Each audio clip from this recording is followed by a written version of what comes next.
How's it going, everybody? This time I'm taking the lead. Welcome to another installment of Renegade Capes, where we have a pretty special episode today. It is December 20th by the time you guys listen to this or watch this. Depends on how you like to view your podcasts. And with everybody here at Renegade Pop Culture, we decided to go ahead and celebrate the inception of DC Comics.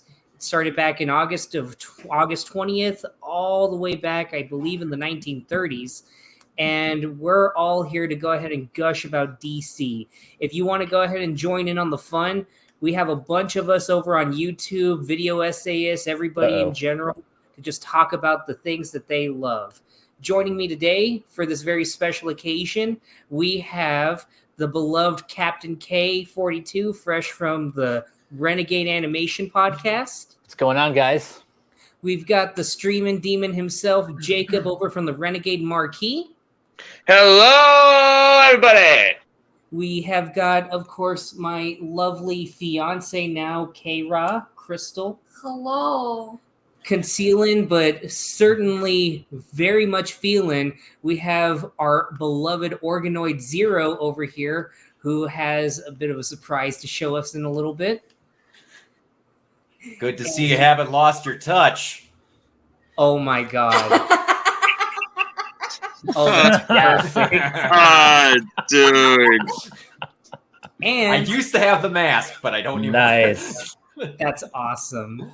And making a return for this special episode, our founder, Neoplasmic himself, Kiona, is joining us. Woo! Hello. Without him, we wouldn't be here. It feels so You're good saying to that have... we're some kind of RPC squad? Is that what you're saying? It feels so good to have everybody for this special occasion. And just want to go ahead and kick it off with everybody. Just, I'm curious, what was everybody's first experience with DC in general? Let's go ahead. I want to hear from Kiona first. Holy crap, dude. I was probably 5 years old reading a Batman comic or something. I mean, yeah, this would have been way back in 86. So you could say you could say that I've been a comic fan for pretty much my whole life since I was about 5 years old or so. Yeah. So it was Batman. It's always been Batman for me. DC, it's been Batman and the Bat family, let's say. Of course, when that movie came out in '89, the original, the Tim Burton Batman film. I guess not the original, but the '89 film, let's just say. That was a big event, and it was something that I don't think I was allowed to go see because I think my parents saw it. And I think they were like, the Joker's a little too sadistic for you because you're 8 years old or something. And then I ended up seeing it in the classroom or something because our teacher decided to show it in class as a reward for us. So I ended up seeing it anyway. And it was fine. I mean, I turned out fine. Did I turn out fine? I don't know. I guess we'll leave that up to the audience. You're still out on that. But yeah, I mean, it's for me, Batman is the touchstone character for DC for me. And then of course Superman, the Christopher Reeve movies. Just he's my Superman. He'll always be my Superman. So, just like Michael Keaton will always be my Batman, and Kevin Conroy, too. So, you got to get some respect for probably the only person where no matter where you read or where you look, if you see a quote, you're going to immediately hear that gravelly, amazing voice. Did you guys hear the story that he told about when he went to visit the troops in I think it was Iraq, and he showed up and there was a guy who was he was suffering from PTSD and he was super depressed and he was talking to himself in the corner or something like that, and and I don't mean to to belittle what he was going through, but I mean he that's what he was doing. And so Kevin Conroy comes in there. They ask him to say the Batman line. And he gets in there and he says, "I am vengeance. I am the night. I am Batman." And then all of a sudden, that guy just jumped up and was super happy and just overjoyed by the fact that you heard that, which is That's so amazing. awesome.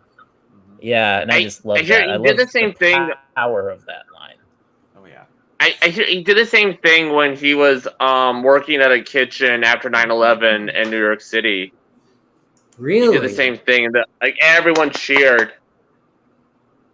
It's just the power of those lines and the power of that voice, man. I mean, Yeah, that's why I always say, like, you know, as like actors who act in live action are excellent, of course, and are masters of their craft. And then you have guys like voice actors, and I feel like voice actors get they get kind of the short end of the stick in a way, because it's like the power of a person's voice. It can bring that reaction about, and it's just something unique to voice acting. I think, you know, I feel like a lot of it has to come from they're not physically embodying the character. They have to put everything in their vocal delivery.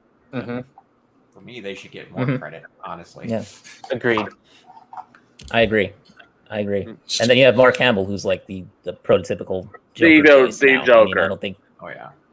Yeah, he's the Just Joker. makes me think about the alternate reality, just the butterfly effect, where we ended up getting Tim Curry instead of Mark Hamill. But I'm very happy that we we're watching Young Justice right now, and just the bits where he comes in as friggin' Bill O'Reilly, Alex Jones. Oh, Gordon Godfrey. Yeah. Gordon Godfrey. Nice. There was literally a bit in the third season, I think, or was it the start of the second? He just spends a solid 30 seconds just going, but they don't listen. And the whole time I was just thinking, you know what? Now I hear what we lost. Yeah, I mean, like, seriously, whose idea was it to have Data voice the Joker? I don't get it. Oh, you're talking about the Brent Spiner one. Yeah. Yeah, I have heard clips of him. It's a fine performance. It's just not the Joker. Yeah, exactly. The only one who came close for me outside of Hamill, honestly, was John DiMaggio in the Red Hood. Just thinking that, like, watching Young Justice, like, he would be so And Troy much Baker. better if Oh they yeah, just Troy Baker's got him. good too. Troy Baker's good, but I always feel, I think I'm still like kind of trying to get past it, because it just sounds like, even back in Arkham Origins, it just sounded like he was trying to do his best Mark Hamill, which I get. Not only that, but in Young Justice, if I mean, he that's pretty much voices basic. any other character, he's going to be the entire cast. Yeah. What about Michael Emmerich and the Dark Knight Returns animated movie? Oh my god. Oh, Michael Emerson? Yeah. Michael He was Emerson, good. right. He was good. Yeah. He was Yeah. good. This is Perfect not a for mud that. hole, boy. This is an operating table, and I'm the surgeon. Oh. So we heard from Kiona. Jacob, what was your first experience with DC in general?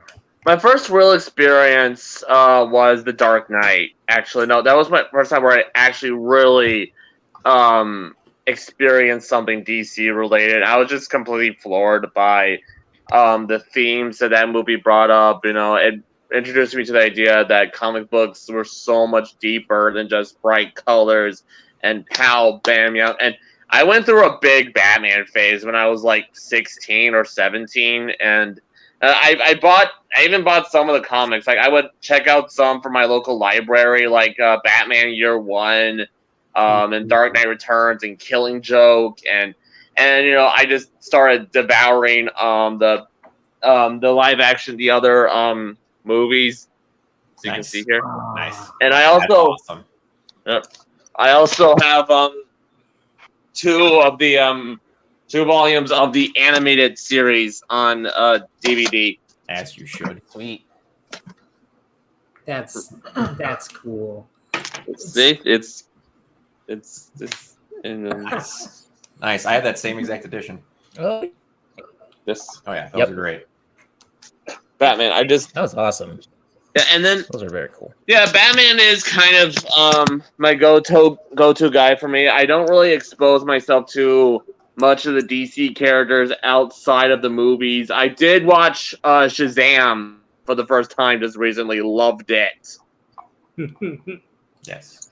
Shazam loved it. I've officially seen all the DCEU movies and I finished the HBO Watchmen series just now. And Watchmen is another big part of DC that I've really taken a liking to.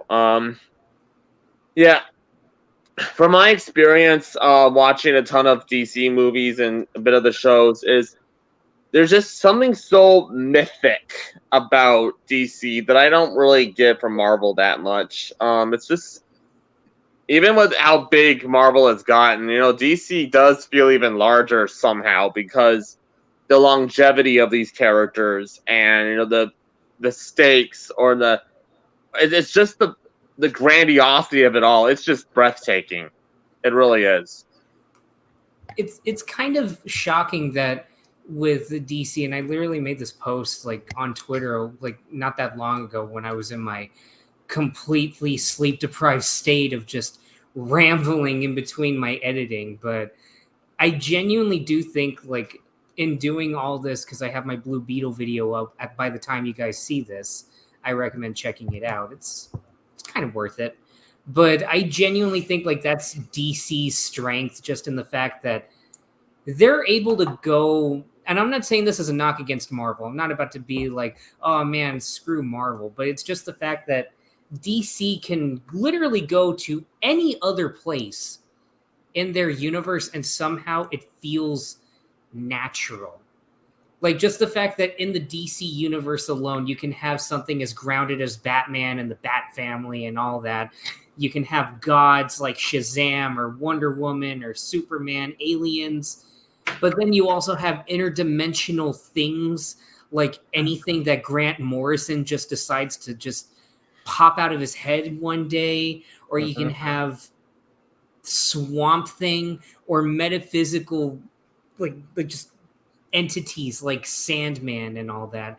And yet it never once feels like this is getting a little too weird. And that's the thing that I always feel with Marvel, where their biggest strength is when they're mostly grounded, like with Spider-Man and Captain America. Not to say that they're not fantastical, but I mean, like, you'll rarely get stuff like the Fourth World in Marvel. And when you do, it always has to be in a way where everybody's like, all right, I think I get it now. Versus Jack Kirby just decides, I'm creating gods. There's going to be a whole intergalactic thing going on, and you're just going to have to deal with it. Oh, and here's Superman's best pal, Jimmy Olsen. Dude, there was this comic that just recently came out, this like maxi series, I guess you could call it, because it was about 12 issues, and it was Jimmy Olsen. And it was by Matt Fraction. By Matt Fraction, yeah. And that book is bonkers as shit, dude. Like, that book is crazy. I mean, I barely got through the first issue, and I was like, this is a little bit too nuts for me, Matt Fraction, but I appreciate it. I appreciate you. But it's like, what's the title of it? Insane. I think it's Superman's literally pal, Jimmy Olsen. Or I think it's just called Jimmy Olsen, actually. I think it's just called Jimmy Olsen. Because they did like a Lois Lane maxi series as well, which was Greg Rucka, who I very much love. But like, I love his work. So like, yeah, I mean, like for me, it's just going back and looking back through all the comics and stuff like that. But I'll get to that later on because I know Mike, you guys got to go. So let's have you guys. So Mike, apparently I have a lot to talk about. Let's turn it to you. What was your first experience with DC? I'm pretty sure the first thing I watched, and this came out around the time that I was born anyway, was Batman the Animated Series. I think on our first podcast, I kind of talked about my origin a little bit, how, that plus Superman the Animated Series, Justice League on Cartoon Network, that like laid the foundation for my eventual love for, Smallville, the Arrowverse, which I'll get into a little bit later. And eventually that led to reading the comics, including a couple of my favorite runs. One of them is Grant Morrison's JLA run, which had the team going up against Angels and Darkseid. And there was an arc called World War III, which got really nuts. Does anybody else remember that character Zariel? Yes. Yes, That you know was- that that was from character. the- You know it's what I'm talking about because that's a Morrison thing. Yep. I think he was a literal angel or something like that. And of course, my two favorite long runs are Nightwing from like 96 to like 2010, and then Green Arrow, starting with Kevin Smith's Quiver, and all the way up to Oliver fighting Deathstroke.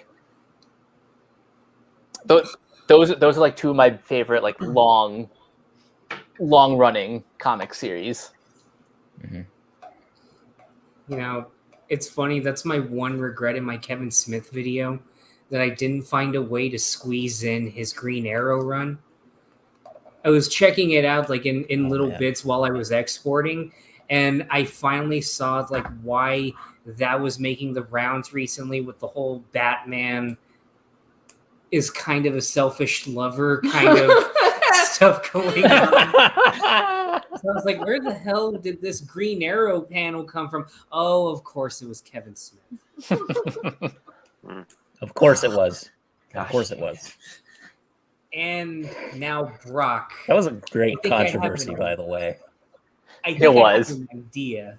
I think I have an idea where you started with DC, but let's hear it from you. You're correct. It was the comic where Sleaze brainwashed Big Barda and Superman to make a sex tape. Oh, fuck yeah. Excuse me. No, I'm just kidding. It's Snowflame. No, it's Batman. Same. God, dude. Snowflame. I am Snowflame. Every cell of my being burns with a white hot ecstasy. Cocaine is my god, and I am the human instrument of its will. I had to look that up. That is my favorite, just random. What the hell were they Amazing. thinking? Yeah, but Amazing. it was Batman because I was born literally when the stuff came out. I was born 2 years after. I am 7 days into 91. I am the definition of a 90s child. So it was Batman. I watched them things on repeat. That's all it went. And then, like Mike said, with going through Justice League, which has one of, if not the greatest cartoon intro ever, with Unlimiteds with that guitar riff after it has the classical, like regular sound, and it goes into that and just goes for like a minute and doesn't stop. It's great. It's some of the best storytelling there ever is. Has, in my opinion, and it will never be topped, the best version of Question and Huntress ever. Oh, Yes. Yes. The Yes. fact that watching it when I'm older and they're literally trying to have like phone sex in the middle of a child's cartoon, I'll never get over. I What are love you it. wearing right I now? love it so much. Purple shirt, orange socks. You're really bad at this. Huntress, by the way, Go ahead. she was voiced by a friend of the show, Amy, We miss Nice. you, Mimi. She was. who we had Love on you, our Amy. show. One of my favorite Yep. versions of a cartoon, a DC Yes. character ever. But yeah, I like the Absolutely. way that there's a couple of things that I like. That like, we said this during our Snyderverse Snyder Cut podcast. Thank you. That DC presents herself more mythical than Marvel does. Mm-hmm.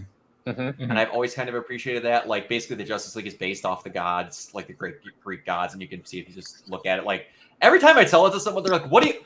Oh, it's like, Yeah, the But that was the Watchtower is point. basically Mount Olympus. yeah, exactly. I'm like, Yeah. if you look at it, it's there. But and That was the point. just- That's what Stan Lee wanted to Yeah. do. yeah, And that's what um, DC wanted to do as well. The other thing exactly. I want to point out, It's a good way to go ahead. Did you say something, Jacob? Sorry. one thing about DC I do like is they lend themselves more to self-contained drama better, like with Watchmen or V for Vendetta, or like just like small stuff, like not character like driven stuff. It's like more serious. Like they tackle that stuff. They allow themselves to explore certain themes with different characters, like the ones I've mentioned. Yep. No, I agree. And one thing that I like, well, it's part of it. I am a kid that has an adoptive father, not legally, but I changed my last name to it, so it's about as close as legal as you can get. So that's why I'm very close with the whole Batman idea. Everything with and now his name's escaping me. Damien? Oh, made Dick Grayson eat rats. His name is escaping me. Oh, Frank Miller. Frank Miller. All that could go right Frank out the Miller. window, but for the most part. But outside of that, it was just the fatherly figure all throughout the whole family aspect of the Batman. I really liked, and with DC, period, give or take, this happens in Marvel too. One thing that I've always liked about DC is that it's very based in lineage, Lineage Yes. and legacy. yes, and Yes. I love that. Yes. Like there's just you could just with the Bat family or with all the people that have Yes. helped out Green Arrow. Just go Donna Troy when you're going through everybody with Wonder Woman. You could go through lists upon lists upon lists of just how it carries through, and you care about basically everyone that holds those mantles. They barely ever have a dud, and I love it. And they're they take they're great care with continuing. them. And they're Exactly, it continuing never to expand stops. on that. Yeah. Yep. Like And you even have a it's- new Wonder Woman out there. Like there's like 2 Wonder Women now. There's Just got one, yes. But yeah, it's and one thing that I always appreciated, and it was one thing that Marvel still isn't that great at, is animated features. They were Mhm. everywhere. Everywhere. Mhm. Yeah. Movies, TV shows, everything. DC did and still kicks a snot out of them in that department. What If is getting there. I will give them that. I haven't seen it, but Yeah. I've heard very good things. But We'll get there soon. yeah, exactly. It's just they always had it right off to the start, and it's like I have never bad as most people, but like I said, with very sparse things. With my mom worked a lot, and then had a not great to very little no existence with my dad, who I have no complaints about that in the long run. I basically grew up like idolizing Batman and stuff like that because that was like something cool that I always kept my mind into. And I got some comics from some friends and stuff like that. But like growing up watching that show, I'd never gone to a Comic-Con before. Like before it was 4 years ago. And then randomly, no, it would have been out of 2015, 6 years ago. 6 years ago? Holy mother of God. But all of a sudden, Yeah, dude. I was like, I'd like to go to a con, but it's like there was this one in St. Louis that a buddy of mine wanted to go to. For everyone that knows, I live in the middle of Wisconsin. And then I just gotten a brand new vehicle that could take the trip because I got a new big person job and got a new car. And then all of a sudden, my buddy who has family in St. Louis who'd be staying with, he's like, well, if someone pops up, we'll let you know if you want to go. And then all of a sudden, it's getting to be like 2 weeks before this and nothing's came up. And all of a sudden, he messages me. He's like, buy your ticket. I'm like, why? He's just like, buy your ticket. I guarantee you there's one person you will drive 9 hours to go see. Like, who? And then he sends me the link and it's Kevin Conroy. And I immediately 5 minutes later bought my tickets. And then Ed drove that whole time. And I wasn't in a Comic-Con for maybe 10 minutes. Chris and them went over. The first table I saw was his, and then Lauren Lester was right around the corner. He was not there yet, but I saw it, and then I ran into Eli Iffert. If you're on here, buddy, I love you to death. You helped me out through my first con and helped me through everything. You were amazing. I got to his thing, and like normally when you go to these cons, you see people they're like in a big crush, and they don't want to talk with people. Sometimes they just come in. Kevin just walked up with his bag out through the front door, in the middle of the crowd, like everybody else, acted like he was nothing special. Set up, lightly put his stuff down, sat down. And then the person who I idolized for like 25 years of my life was 5 feet away from me. And I physically couldn't function. And then all of a sudden it got around. He was talking to people. And he said, hey, how's it going, bud? And I broke into tears. And he came around the table and hugged me. Aw. Yeah. And I just couldn't handle it. I started crying. I was like, Batman's meant everything to me. I had a horrible growing up with my dad, and I had a surrogate father that helped me so much. And Batman's meant a lot. And then he's just like, I'm happy that I can help anyone through a hard night, and I'm glad I could help you. And I just started bawling, and he hugged me again. I have nothing but respect for Kevin, and I will never not have respect for Kevin. He's one of the most kindest, genuine people I've ever had the pleasure of talking to. Kevin Conroy is a saint. But yeah, there was Awesome. that. It's one thing that Jacob said of the, again, street level stuff. They handle it a lot better. Things like that, I like appreciating more. It's just, up until recently, even in video games still, because, Avengers, that was great. You've also had video games more, and that's more of what I'm into. All Arkham, even on the N64, they had Batman games going forever. They had Superman games that weren't that great, but they always had them. But it's just, there's been so much media that where I could get into, and it's just, it always drew myself more to it. And it's just like, it wasn't just Batman, like Teen Titans, stuff like that, like the Judas Contract. That was one of my favorites. That whole weird ass arc in and surrounding Starfire and Dick Grayson's wedding. And when Raven stopped it when she was possessed by Trigon, it's some weird, like, borderline BDSM stuff was in there. And there's just random, like, just off-kilter different things. I still think my two favorite runs of anything is Nightfall and also No Man's Land, because it introduces Cassandra Kane. Yes. And I don't love No Man's Land. Outside of Batman and Dick Grayson, I don't think I've met a DC Comics character that I like more than Cassandra Kane. And I was very upset the first time she ever spoke. I'm not going to lie. Because it was just so cool. It was just so cool that they had a character that was a badass, looked like she could kill you, and spoke through reading body movements. They didn't train her to speak. She is the love child of, Kane. David Kane. Crap. What is it? David Kane, I think. David Kane. David Kane, I think. Yeah, and it's David Kane and then Lady Shiva. Lady Shiva, thank you. Lady Shiva. And I'm just like, you have the offspring of two of the most badass people in comics history. They purposely don't teach her to speak, so she's only an assassin, and they teach her how to speak through reading people's body movements so she can tell how they're going to fight and whoop their asses. It's the coolest character ever! And it's just like, and what was her first word, Brock? I'm like, she's still the coolest character ever. But go ahead. What was her first word in comics? Let's see if anybody knows this, because I think I know what it was, but I'm not really sure. I honestly don't remember. I'm gonna do a quick search on this, and I'm gonna see what it was. That was just like, because I think I know what it was. It's great. That I could gush on about that stuff for hours, but yeah, just the way it's presented in the lineage of DC has always been something that I've been so fascinated with, and I love. And I used to love the Arrowverse. Okay, I got it. I have the answer to that question. What was it? And I was wrong, because I thought it was going to be help, but it wasn't. It was stop. Stop. Okay. Stop. Huh. Interesting. Yeah. That was in the original run. That was Kelly Puckett's run, the co-creator. Yeah. Kelly Puckett and Damian Scott, co-creator of Cassandra Kane. Yeah. Look into the way and the art style, dude.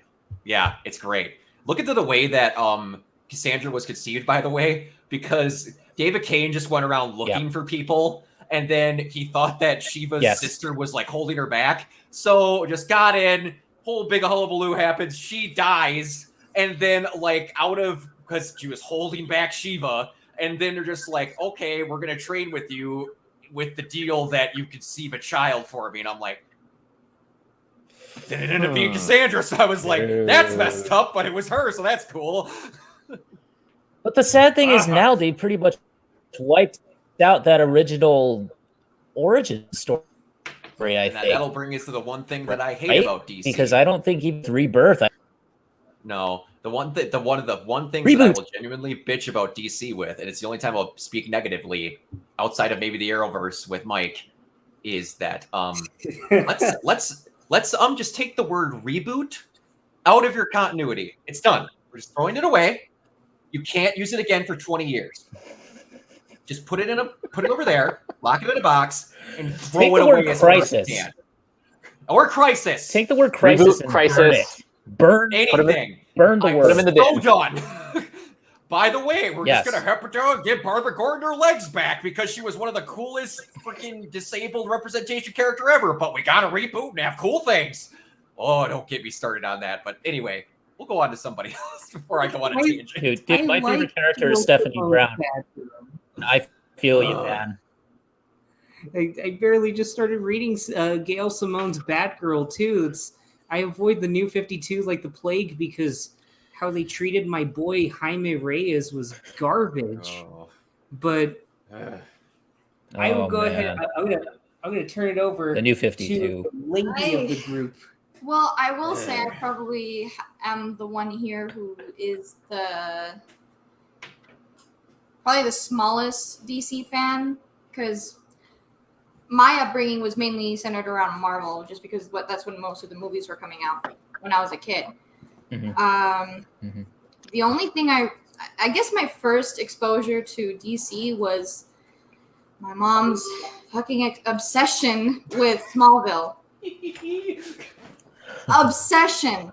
I think I've said it on the podcast before. She's watched that show probably over 6 times all the way through. Wow. Yeah. So, of course, I've been drug along the each time. I mean, it was a good show. Definitely. I don't know, because I think because of that, I kind of developed a resentment towards DC and especially Superman, just because of how annoyed I was of it at some point. And after that, I really just kind of dropped off on DC. I didn't really watch anything, listen to anything, read anything. Once I really started to once I reached that age where I was looking into more nuanced stories, that's when the 2012 Ninja Turtles came out. So my life was Ninja Turtles. And I guess you can kind of classify that as DC now. A little bit. Tangentially, at least. Yeah. A little I'd say bit. so, and that just makes DC even better because of it. But that's Yeah, It was getting warm. does Marvel have the Ninja Turtles? No. But I got Batman underneath. It's The okay. one franchise you don't have. Oh. yeah. Hey, they had a crossover though. Teenage Mutant Ninja Turtles is in there. A couple times now. Yeah. Whew. Does that also mean that the Ghostbusters are involved? When you combine all of comics, it gets weird very Yeah. And Batman has met Voldemort. Keep that in mind.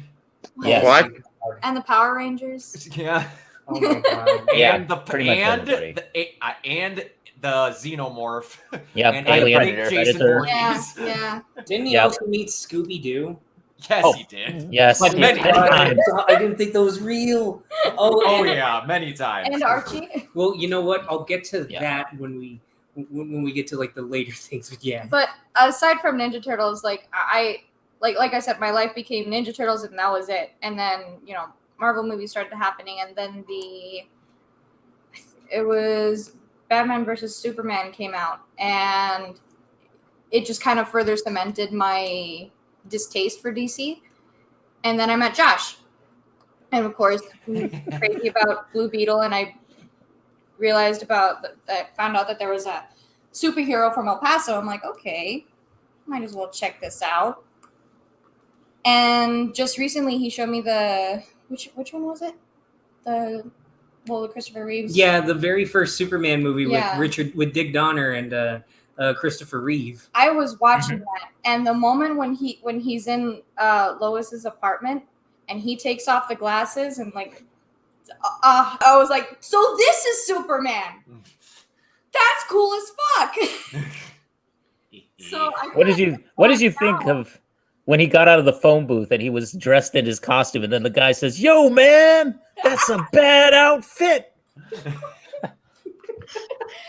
That's my favorite moment in the entire movie.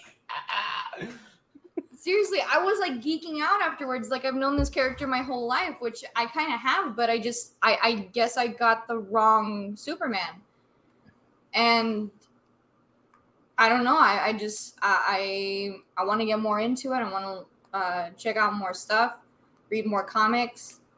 I've been meaning to look into more comics in general, but they're expensive. Yeah. They Plus, are. some trade paperbacks don't collect everything, which makes it more frustrating. Yeah. Most don't. But aside from that, really thanks to the podcast and Josh, I've engrossed myself a lot more, and now we're watching Young Justice, which is fantastic. We're on Yes. season 3 now, and I just love every bit of it. That's my second favorite Batman voice actor in it. Bruce Greenwood, man. Bruce Greenwood. Yes. He's so good. Very good. He's great. What do you guys think about Listen. Diedrich Bader? I Oh. like him. I like him too. It makes it hard to I think watch. I like him more in a comedic setting, which is why Yeah. he's perfect for Harley Quinn. it's very Yes. hard to watch Brave and the Bold because I saw Harley Quinn first. So Oh. I just dude. imagine Brave and the Bold is set in the same universe as Harley Quinn. And only in this one, he actually does eat out Catwoman. Yes. The hammer of justice is ready for sex. I mean, dude, has nobody read Tom King's run on Batman? I mean, come on, you can't tell me that was all like just like there was nothing going on there. Like Batman, heroes do that. DC, Like, that was suck it. such a can of worms that was just not needed to be opened. I just didn't get it. Tom King probably infused the Bat books with more sex than I think anybody ever attempted to. And that's he actually had considering who's written for Batman over the years. he actually had Bruce try to have a healthy relationship, which is a big, huge like event in a Batman book. I don't think that happened since maybe like Vesper Fairchild in like the 90s run with Chuck Dixon and Doug Mensch writing. I mean, like somewhere around there. That was like that was was this thing around in Batman Mask of the Phantasm. There was that big deal about how the only thing that was stopping him from being Batman is if he actually had a wife. You know.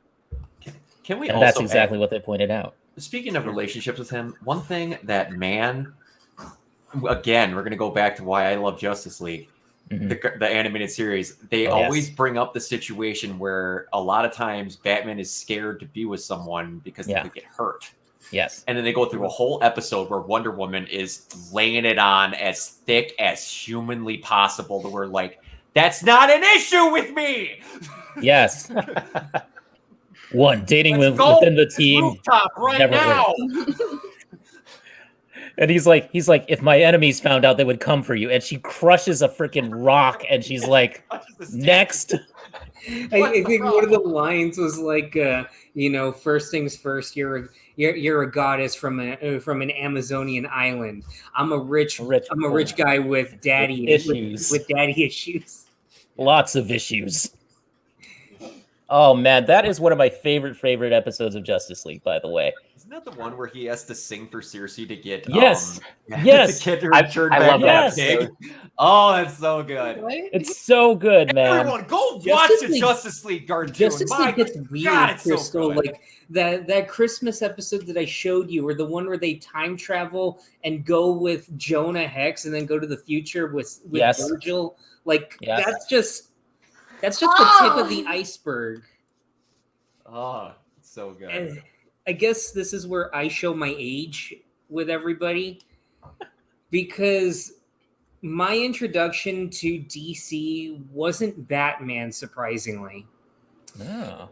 But it was a 1-2 combo of Static Shock and Teen Titans. Ooh.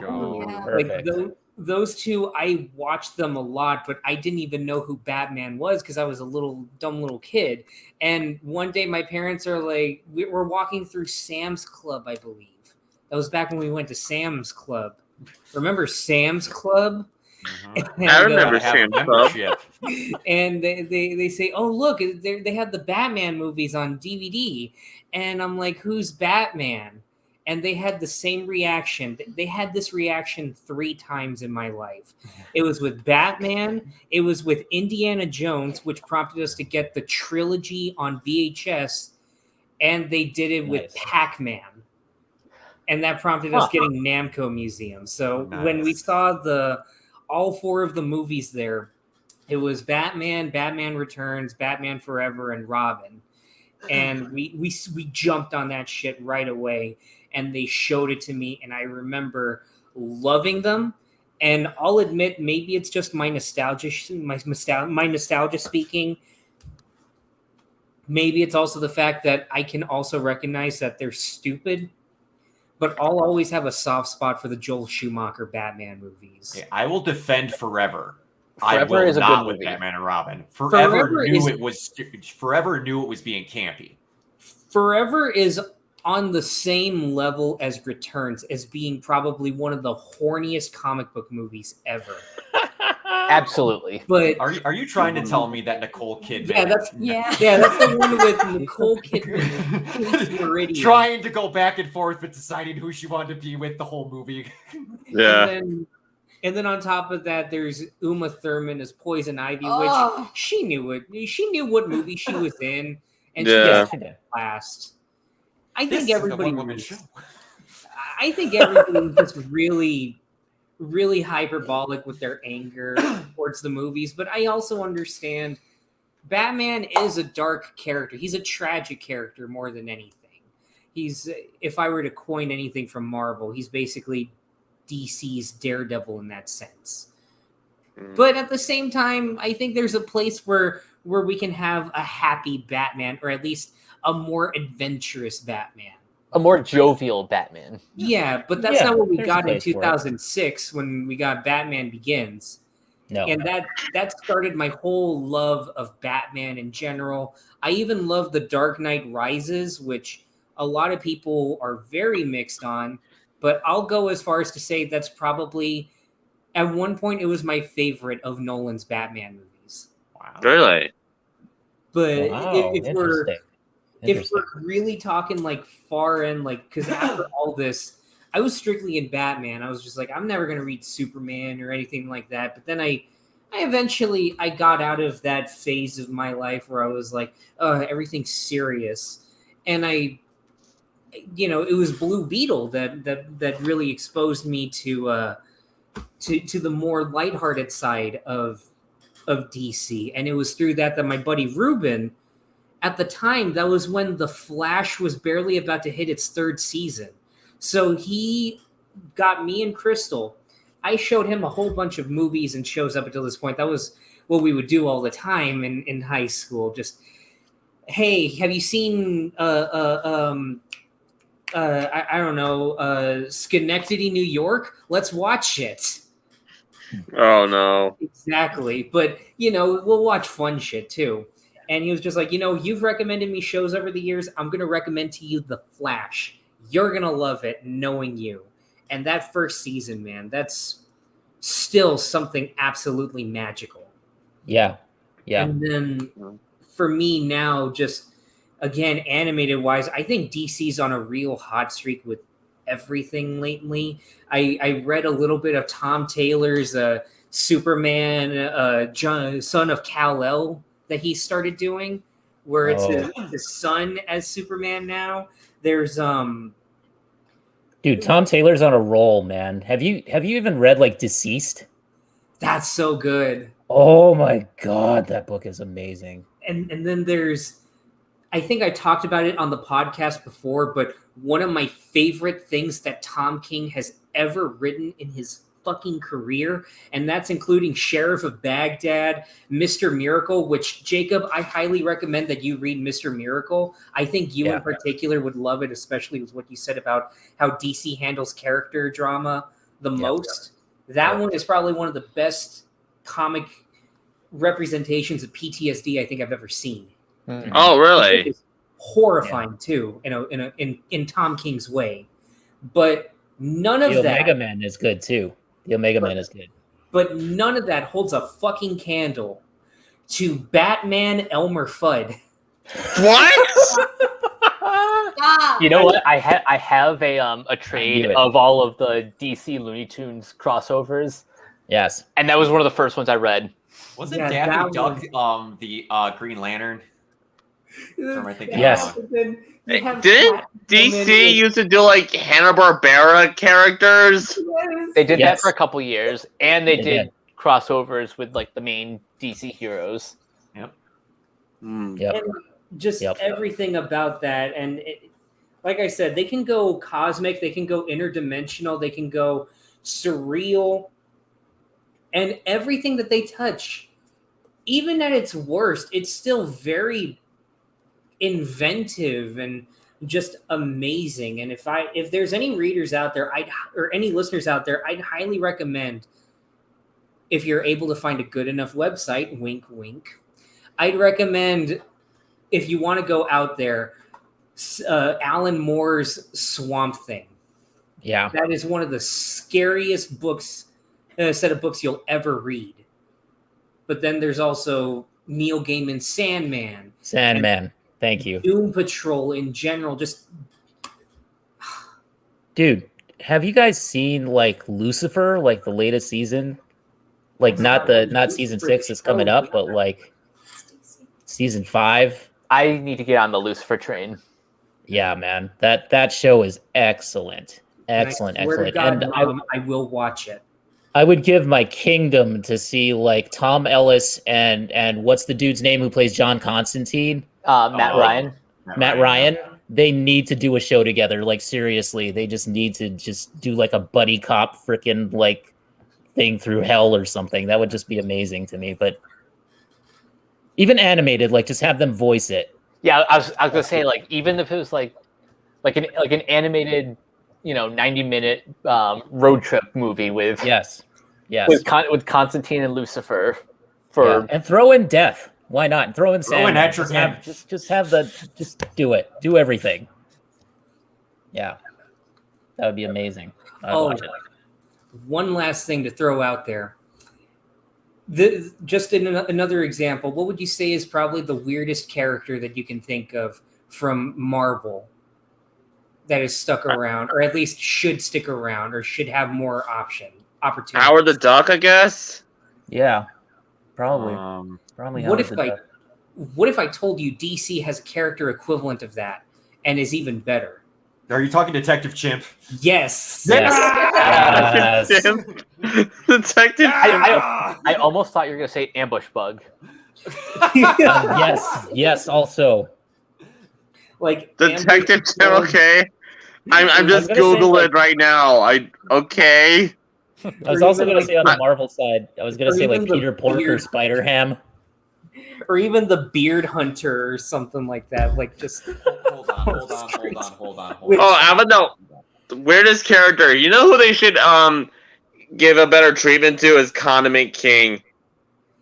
Hell We yeah. talked about that the other like day. I said, Yep. WB, if you ever want to do the third movie to Suicide Squad, you want to make it Condiment your King. answer to Mission Impossible, I've got my heist movie. Condiment King would be like the chef. So, I remembered my one other character that I love to bring up to everybody else. Mhm. The Dog Welder. Oh my god. What? Explain it, Brock. So there's a supervillain. While the team was on hiatus, Dog Welder spent most of his time trapping and killing dogs in alleyways, and the team would be helped by welding the dogs to people's faces. Oh No! Who is he? Shia LaBeouf? His real name is unknown. And he was on a team called Section 8. His height is 6'4", yes. he weighs 420 pounds. Why do I get the feeling this was made during World War II times? And Actually- he is mute and can't speak through conventional means. And Actually, he I came think out it was in 1997. Yeah. Yep. Dude, the 90s was a weird ass time for comics, man. Like seriously, you had some characters in there, like you had the girl in like Young Justice and like Robin who had like the razor blades for hands. Yeah. Like the T-1000 razor blades for hands. And I mentioned Snowflame earlier, the guy who literally gets his power from how high he is off cocaine. I mean, why wouldn't you? I mean, I know guys like that in the town I live, but So this superhero kills dogs? He has a strong obsession with welding dogs to people's faces. He's not a superhero. Wait. Welding? Welding. Yeah. So like Does this he kill the dogs? They gotta I'm look. going to- It's I'm going one to, hell of an accessory. So we're going to why I love that I have screen share in here. I'm just gonna let Oh, you Lord. just take a Oh look my at god. And What? The fuck? Dog Welder, ladies and gentlemen. It's for anybody who's only listening, we're seeing this panel of this guy in a welding mask holding a dog that for some reason looks like Sylvester the cat. Huh. I can kind of see that. And the guy at the bottom, it's the thin panel, guy at the top, Sylvester the cat dog, and guy at the bottom, scared out of his mind. And I swear to God, dear listeners, it says Dog Welder. Ah! Ah! Okay. This is a Garth Ennis thing. I knew it was a Garth Ennis thing. Okay, that makes so much more That sense. makes so much sense. Yep. Garth Yep. Ennis, the guy behind Preacher. Yes. He's a weird. And John McCrae and I mean like Steve Dillon was Steve the one Dillon. who created Dog Welder. And Yeah. there's a second one too. Of Yeah. course. I mean Section 8 though, Wow. that's a Garth Ennis joint. If Yeah. anything is, it's gonna be that would be him. There's some weird stuff. You ever want to have a fun time? Go to your local Barnes and Noble, buy a DC and a Marvel encyclopedia, and just shuffle on And through just that go bad nuts. boy. You'll see some weird things. Especially if you're like me and you mostly know these comics from the movies. Yes. Like The if you movies leave thought out a lot. like I thought WandaVision was really weird at first, and then so I can only imagine what the comics are gonna be like for me. Oh boy, I'm you are in telling for a you. treat. Like my jaw's gonna be like on the frickin' floor. I wasn't joking before, Jacob, when I said that two people when a character named Sleaze hypnotized Superman and Big Barda to attempt to record a sex tape to make millions. Mm-hmm. I was not joking. Mm-hmm. There's Do some it, dumb stuff if you do some digging. Yeah. Like, Yeah. I'm telling you, Jacob, like the closest that comes to like the weirdness that the comics have to offer. The only thing that I've seen the live action movies even attempt is literally what James Gunn did. Yeah. Because I mean, you have Kaleidoscope, Calendar Man. Calendar Man. That was awesome, by the way. That was a good cameo for James Gunn's brother Sean Gunn. Yes. plays I was Weasel so as happy well. they had the dumb forehead tattoo. Yes. I love Yes. the fact that there were actually people upset on Twitter, like how to ruin a character in 10 seconds. Like, oh yeah, everyone's beloved favorite Calendar character, Man. Calendar Man. Yes. How will Which they ever redeem themselves? Which I just don't I know. I read The Long Halloween again to Crystal. That was her. That was like one of the first like things that I really sat down with her Batman wise. Yeah. It was that and Batman Well, Ego. Oh. Yeah, Ego. Oh, Which yes. that one's like I mentioned it before when we did the DC fandom thing. That's an amazing story. But literally, I wanted to see, was Calendar Man even that useful in The Long Halloween? And no, he's not. like Batman just keeps going like, look, we need help finding Holiday. Please give us something. And he's just like, the Holiday Killer. He struck again. Where did she go? They're gonna do something. Look, please, fucking tell us something, Julian. Well, look, if you let me out, maybe we can work something out. And then Gordon will be like, Batman, the Holiday Killer struck. And then they just leave Calendar Man. So even the story that everyone's like, oh man, Calendar Man was so sinister here, he's really not. No. Yeah, no. He's just there No. intentionally to waste his freaking time. Uh, But on the level of delight, on the note of delightful things that are absolutely crazy, I just want to know, with all of this, the main thesis of DC Defined was picking your favorite thing about DC. Like the absolute favorite thing that you've seen in DC, read, watched, played, whatever, and how does it define DC for you? So I guess I'm turning it to everybody. So far, what is your favorite thing in DC? I'm gonna kick it over to Jacob real quick first. Oh, dude, come on. hot seat, baby. You're in the hot seat, boy. Thing that's defined DC. You can say it. It's Slipknot, the man who can climb anything, isn't it?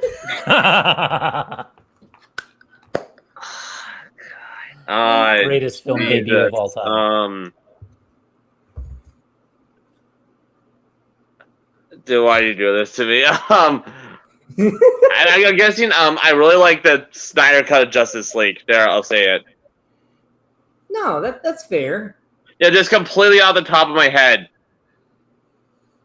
It's the closest to like match the grandiosity of like Exactly. And knowing behind the scenes of how much of a nerd Zack Snyder is only makes sense because most other directors who have tackled DC stuff aren't nearly as much of a nerd as Zack Snyder is. Like they try to project their own kind of sensibilities, like Christopher Nolan or Richard Donner, but Zack Snyder, it was just full blown DC. Like he had DC flowing through his freaking veins when he made that. No, yeah, that makes sense. And it's just that, and I began to appreciate DC more from the Snyder Cut Justice League. Like that was my light bulb moment. Like, okay, this is why people love DC so much. This is why DC has accumulated a certain fan base that Marvel just doesn't. Like, You guys understand? Like to me, like the DC and Marvel fandoms, they're kind of different in terms of like how they kind of define themselves.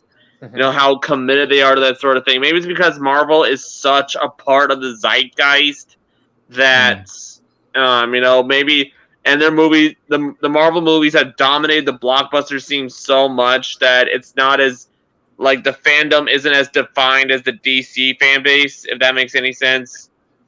Oh yeah. Yeah, that's fair. Definitely.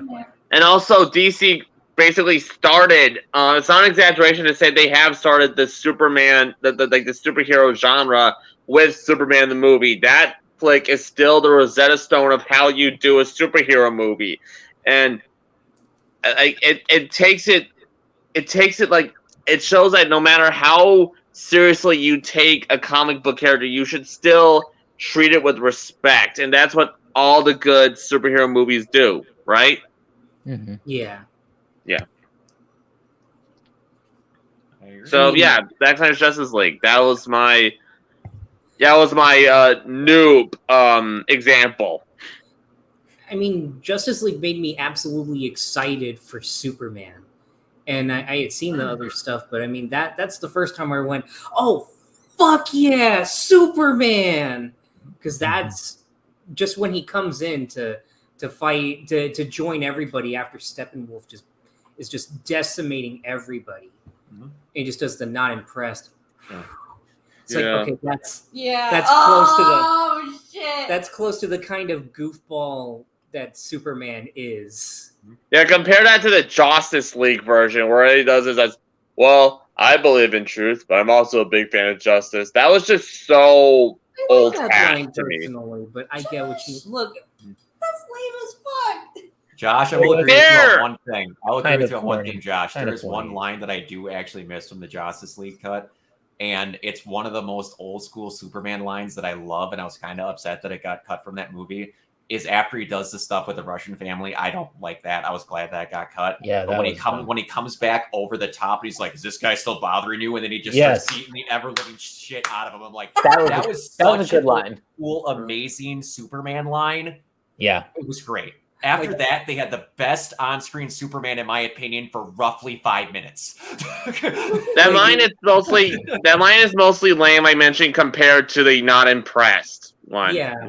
Like in comparison to that, like I'll admit, before I kick it over to the next person on the hot seat, the one line that I genuinely do miss from the studio version of Justice League, it was the alternate version of when they introduced Cyborg, and they're just like, I think Cyborg saying to his dad, like, they're afraid of seeing the monster or something like that, and he says, "You're not a monster. Like, don't think of yourself that way." And then we finally see Ray Fisher, and he's like, "It's funny. You thought I was talking about me." Yeah. Just so simple. In a better, it could have been better executed, like visually. But I mean, like it's writing wise, I love it. Yeah. But that's just me. No, Now, I agree. next in the hot seat, let's have Mike. Yeah. Okay. I have a couple different options floating around my head, but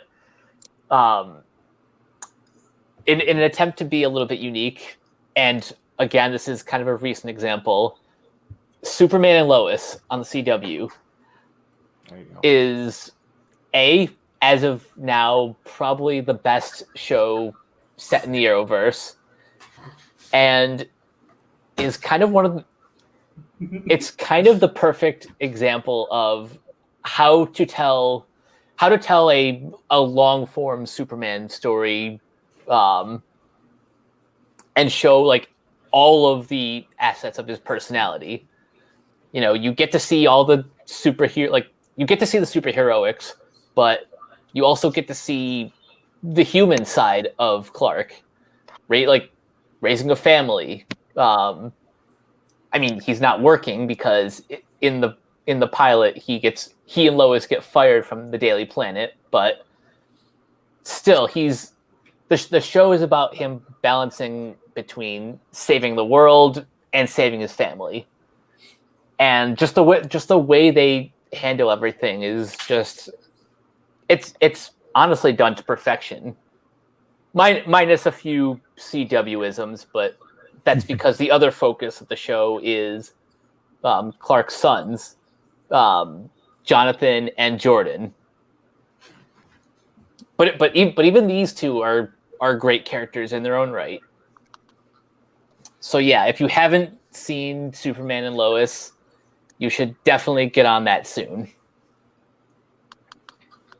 Absolutely. Okay. All right. All right.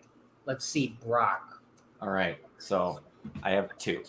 One is my favorite quote from a Batman movie ever, and the other one is my favorite moment that has ever been put to commitment in the DC anything. And it's actually quite recently, and I really do not like this film because of the plot hole, real mess in my opinion, but I love this quote to death because it emphasizes how I love surrogate father relationships in DC to a T, and I love it. A hero can be anyone, even a man doing something as simple and reassuring as putting a coat around a young boy's shoulder to let him know that the world hadn't ended. Mm-hmm. Showing that relationship between Gordon and Bruce, I love it. That was one of the most simplest, not overdone ways of just, I love that so much. Because that's all you need to do to be someone's hero at the end of the day. Just help them.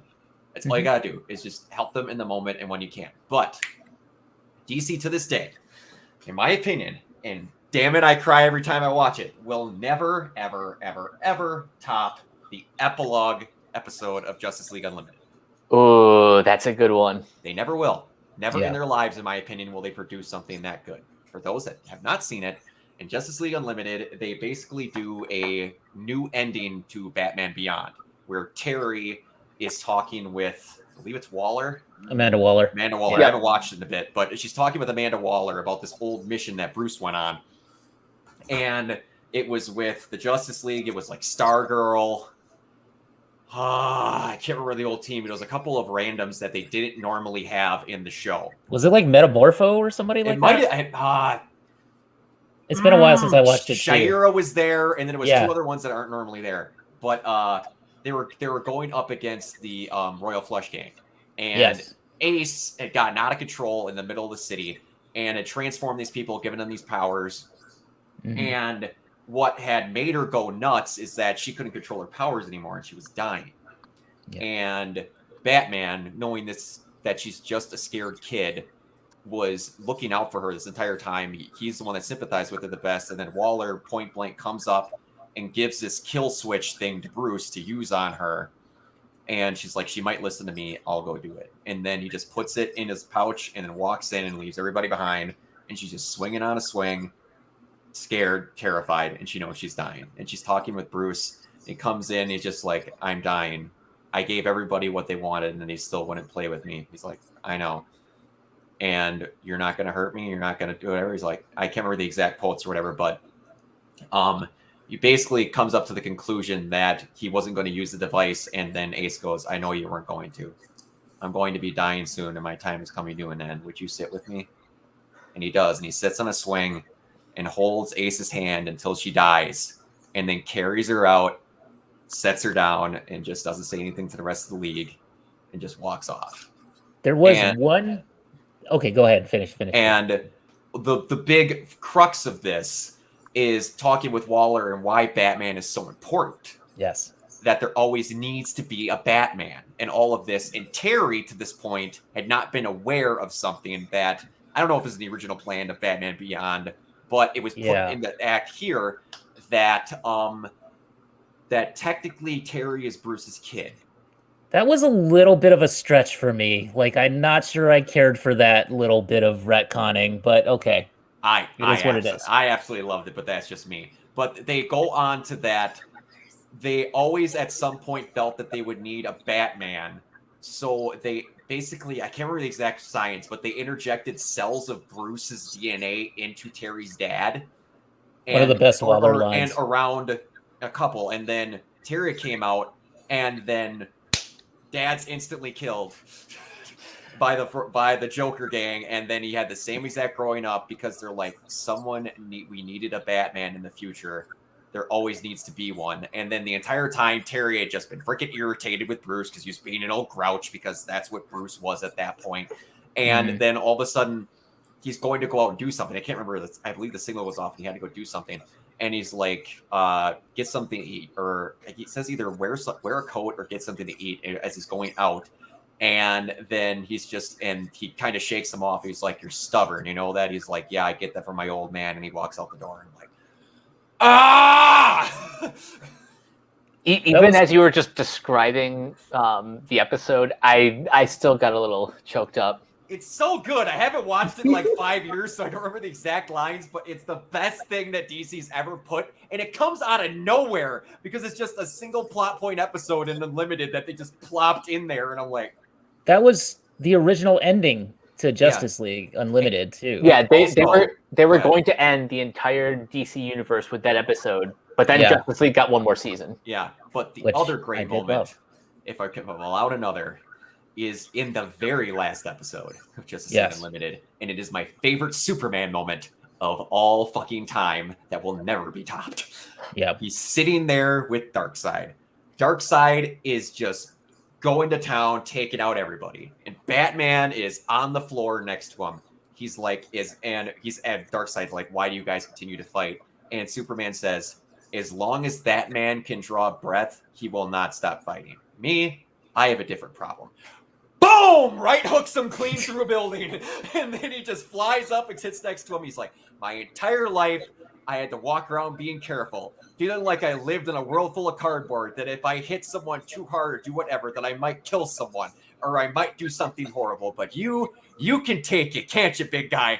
And then just proceeds to wallop the ever-living shit out of Darkseid. And it's awesome! I love that Superman and Darkseid dynamic that they had in Justice League Unlimited and Justice League and the Superman animated show, because that's the one time that you see Superman just really cut loose and just be pissed off at a guy is when he's dealing with Darkseid. Yep. And like, by the way, that season of Justice League, the final season of Justice League Unlimited, had one of my favorite bad guy lines, which was the whole thing about Grodd and his whole master plan. When Lex Luthor is like, what are you planning on doing? And he says, I'm going to take this device and turn everyone into an ape. And I was just like, oh my God, this is just the most amazing freaking thing I've ever seen in my life. They leaned into the humor in that season, man. And then the end of that episode, it's all done. Darkseid is dealt with in a way I wasn't expecting when I was watching when I was younger. But then all of a sudden, all the villains are here, all the heroes are here, and all of a sudden they're like, you're going to let us get away? And then Bruce, Clark, and Diana all look at each other. We're like, we'll give you a 5-minute head start. And they all run, and the last scene is the heroes running, and you see their emblems on their chest going off in the distance. I was like, fuck, give me 5 more seasons! Yes. Man, that show was so great. Everybody who's like too young to remember that show, like seriously, you guys are making me feel old. And secondly, go and watch it.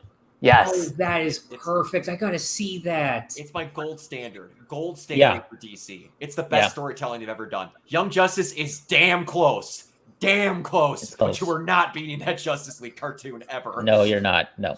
All these like scene descriptions, they make me want to check out more DC shit. It's Dude, so good. Yeah. I think telling it's you, like, man. and also the best part about it is the first season of Justice League before it hit Unlimited. Almost every single arc they did was 2 episodes. 2 episodes. Every episode was Everyone like except for the Christmas one. Yeah, it's all well thought out, and it's some of the best storytelling they've ever done, ever. Yeah. So good. Man, the 2000s, they were a good decade for animation. They really But were. that- they really were. Well, that and Avatar: The Last Airbender. Yes. Even the 2004 Batman cartoon. The Batman? Yeah, Batman, That was not bad. that got better as it went not to on, be I thought. confused, not to be confused with the Batman coming soon. Yeah, No. yeah, they're But, getting like- weird with the. I mean, I remember With the showing buzz. that first episode to Crystal, and we were both kind of taken aback because I was at that point where I think every one of us here has had that thing where you have a new incarnation of a show that you like, they have a reboot, and you see the art style and everything. You're just I was like, oh man. I'm not gonna. I was like that when I first saw stuff from the Batman. I like Lost Jeff the Joker. Matsuda, but some of those designs were terrible, man. But Kevin Michael Richardson as the Joker. I mean, that first scene where you see the dead body of the Arkham Guard, and it's like the flashes and everything. It's very clearly 2000s in Oh, the yeah. best possible way with the cheese, but it's so freaky and cool. Oh yeah. Did you guys see the Batman versus Dracula? Because that was actually a pretty Yes. decent animated film. That was pretty decent. Like I I liked it. I did the Alucard Dracula thing for like a solid week as a kid when I saw that. Just spelling things backwards and putting in the mirror. Oh, Nice. shit, it's Nice. worse. I was way too old when I found out that spell backer was Dracula. I'm not gonna give away the age, but I was way too fucking old. Dude, So- I gotta say one more thing. About what Brock brought up with that epilogue episode, because Waller has one of the funniest lines in that whole entire episode to me. Anyway, I thought it was hilarious when she's talking to Terry about Bruce leaving his DNA everywhere, and then she goes, he left it all around town, and she's like, not remotely what I meant. If it was up to Bruce Timm, he left it in a lot of places. I mean, yes. I was I like, think Viola Wayne McDuffie Davis, she wrote really that. brought that character to life. Like She did. Viola Davis and CCH Pounder are CC just founder. they're Amanda Waller to me. de facto. Yeah. Oh yeah. Well, it's a good thing that you were still going because you're in the hot seat now, Kiona. There you go. I figured. Okay, so my big thing with DC is legacy. That's why I'm not a big fan of the New 52 because I feel like they were trying to wipe that out. And there's been times when, like, the Who's reboots it that they hates did. Wally West? Was it Dan DiDio? I can't remember, but someone. I get the royally feeling hates that he Wally hated West, like a and lot of the- those characters. Some of the younger characters, yeah. He wanted to kill off Dick Grayson in Infinite Which Crisis. did not make people happy, myself Dude. included. I don't hate Dan DiDio. I really don't, because I liked his passion and I liked the fact that he did some good things, I think. But when it came to the characters that I loved, he was awful. Like, he was awful with Cassandra Kane. He was awful with Stephanie Brown, especially in the later years, which we're still kind of recovering out of that. And I feel like just he didn't love that because that wasn't his era of comics. And I don't like it when creators come in and they're like, oh, these aren't my characters. And I mean, sometimes I do that too, where I'm looking at new characters and I'm like, wait a minute, this Clown Hunter kid is not my character. But I mean, at the same time, if they're used well enough in the stories and stuff and they give them personality, then I like it. So it's like Scott Snyder on Batman when he created Bluebird. Like Harper Row, like her character, I think that was his, right? That wasn't Grant Morrison. That was Snyder. That was Snyder. Yeah, when he created her, I thought like, okay, he's trying to replace like some of the older characters, but he wasn't really trying to do that. And I found that out later on as I read, and I was like, okay, Harper's kind of cool, actually. Like, I don't hate her. I think she's an interesting character. She brings something unique to the books. So what like James Tynion and all these guys are doing now, it's like, it's interesting to see them kind of adding to the mythos with Punchline and those types of characters too. But again, that's what I mean. It's like, it's a legacy thing with DC, which is very unique to them. And Marvel has tried to do it with like Young Avengers and that sort of thing, which was very good. But DC, I feel, has done a much better job. Like, it started with Teen Titans, and it's just gotten more and more large and looming as time has gone on. And I'm so happy that we're out of that whole New 52 phase where it's like none of the events of the past happened. And, you know, I never was a fan of that. I think that they should keep their legacy characters. My favorite character, of course, and I'm going to mention this because I have to, is Stephanie Brown. Yeah. So, like, Hell yeah. Cassandra Kane adjacent, if anything. You know what I mean? Like, I mean, they're kind of adjacent characters to each other. They're kind of inseparable to me. And I think that what they should do is, like, we should have a Batgirls book. I don't understand, like, what the issue is right now, DC. You have Barbara Gordon, you have Babs, you have Steph, you have Cass. Like, seriously, you have the makings of a great book with great characters. Whether or not it sells well enough, I mean, do a digital first or something. Do something with them, because I think, you know, guest spots in Urban Legends is not going to cut it for me. And then you have this whole thing with Tim Drake now, where he's in the news. And, you know, people are just reporting this thing about, like, Robin being bisexual and stuff like that. Like, it's not just Robin, it's Tim Drake, who is a Robin, who is the third Robin. And that, again, speaks to the legacy. Yep. You know, like, it's getting it's sort of a misreporting because people don't know the difference. The mainstream audience doesn't know, like, this is a different Robin from the original Robin. Although, to be fair, it's always been headcanon to me that Dick Grayson is bisexual. I agree with you. I agree with you there. Dick Grayson, I think he just wants to have a good time. I think he just wants to roll with it, man. I think, yeah, he's you know, Dick Grayson is awesome. I think we all agree on that. Oh, he's always been Nightwing to me, but I think that, like, a running thing with Dick Grayson where, like, everybody's just constantly like, God, juicy ass. Oh yeah. Well, there's a great panel that I'm not gonna. Well, I could try and recreate it here. I don't have quite as juicy of an ass, but he, like, sits like this, like, twirling one of his batons, and he's just got the most dummy thick ass ever, and just right in mid frame. It's fun fact. There's one comic, I can't remember what it is, where they made radiation-proof condoms so that Dick Grayson could have sex with Starfire. Does he need that to have sex with Starfire? Apparently the Starfire's insides are dangerous. So kind of like when you go to the dentist and they put that. That's just a writer just cock. It's like the opposite him, effect of Peter Parker with Mary Jane in Rain. Oh God. That is just a writer just trying to cock block Dick Grayson. Don't do that, writers. Come on. Let our heroes fuck. Yes, exactly. Please. Yes. I mean, you have the Black Label books. That's what they're for. Absolutely. Anyway. Let Dick get some dick. Dude, at least they're not still doing that stupid Rick Grayson crap that they were doing for the past like year. That didn't fit well. That was so there are some things that I really dislike in Tom King's runs, like Heroes in Crisis. Started out good, ended up really not being good. But, like, you know, for the most part, I liked his Batman run. I think he did a story in his Batman run that was one of my favorite Bruce Wayne stories, where he had Batman just go nuts on Mr. Freeze and just beat him to a pulp, and then they take him to court. Because, of course, Batman doesn't kill him; he just beats him to within an inch of his life. But they take Mr. Freeze to court, and Bruce Wayne is on the jury. He somehow, like, bribes his way probably onto the jury, and then he basically testifies. And it's like 12 Angry Men, and he basically just testifies against himself in the jury. Like, he witnesses against himself, and is like, but what if Batman was actually just kind of off his rocker? You know, like, what if he didn't have all the evidence and stuff? And it's this perfect thing because it's right after Catwoman leaves him at the altar, basically, because that whole wedding arc. Yeah. She leaves him at the altar. He's racked with self-loathing and depression. And he beats Mr. Freeze within an inch of his life, takes him to prison, and then they put him on trial. And he just, you know, it's an exploration of, like, this guy who basically, right now, he's in that place of, like, I hate myself.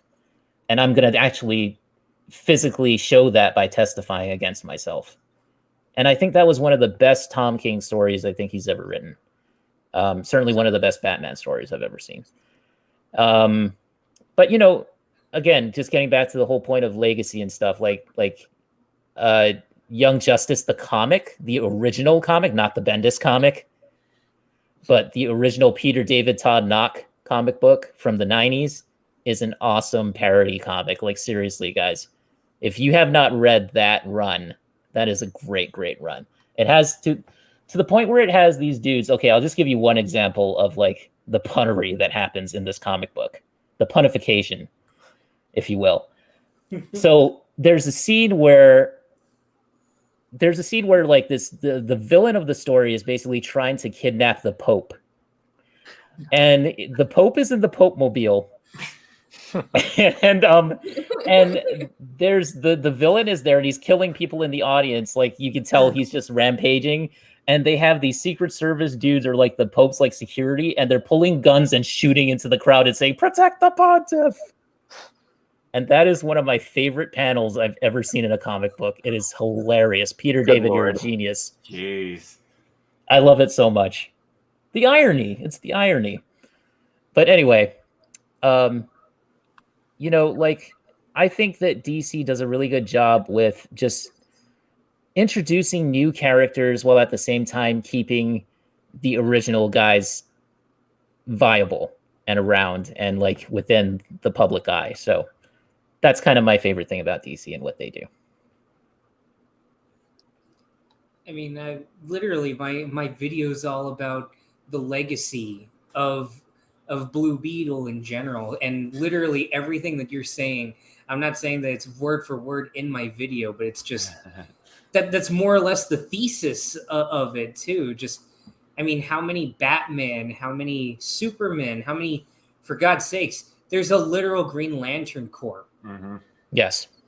And just, it shows, this is the one thing I do, I can let, so there's a line that I have in my video where I personally think that the mark of an iconic character isn't in who wears the symbol, but in the impact the symbol has on the world around them. Yeah. I agree with that. Yep. I've heard said that the Superman emblem is second only to the Christian cross as the most recognized symbol in the world. It's up there. Yeah. Oh, wow. Yeah. Probably. That lineage thing just got me thinking of when there's a run, I can't remember who wrote it, but when Dick Grayson made the Batmobile fly and he had Damian as his Robin, and there's this, he had just gotten the cowl, and there's this big fight on the docks, and he's just beating the snot out of like 50 to 60 people without even breaking a sweat, and he's caught on a security camera smiling. And then, I think that was Scott Snyder. And yeah, and then Jim Gordon tracks him down and goes, "Okay, you are not. You're not. You are, but that cannot happen. People cannot see you smiling. I don't care if you're enjoying yourself. You cannot be seen smiling." That's either Snyder or that's either Scott Snyder or Peter Tomasi. I can't remember exactly who wrote I think it was Tomasi. Yeah. Because Tomasi's been doing that stuff for ages now. He's got a huge long run on the Bat books lately. Peter Tomasi used to be an editor. Nice. Wow. Actually, it might have been Grant Morrison. Oh, it might have been Morrison. That does sound like Morrison did the first 16 issues of the Grayson and Wayne run. Yeah. That does sound like a Morrison thing, honestly. Because he's just so weird, but I love him. But he's weird. The one thing I remember about that run is it was my first exposure to Professor Pig. Professor Pig. Oh, yeah. It's a weird character. If you want to talk weird characters, man. Weird but horrifying. The Dolatrons. Yeah. So it's freaky. Now I'm going to kick it over to the better half. What is your favorite DC thing? What defines DC to you?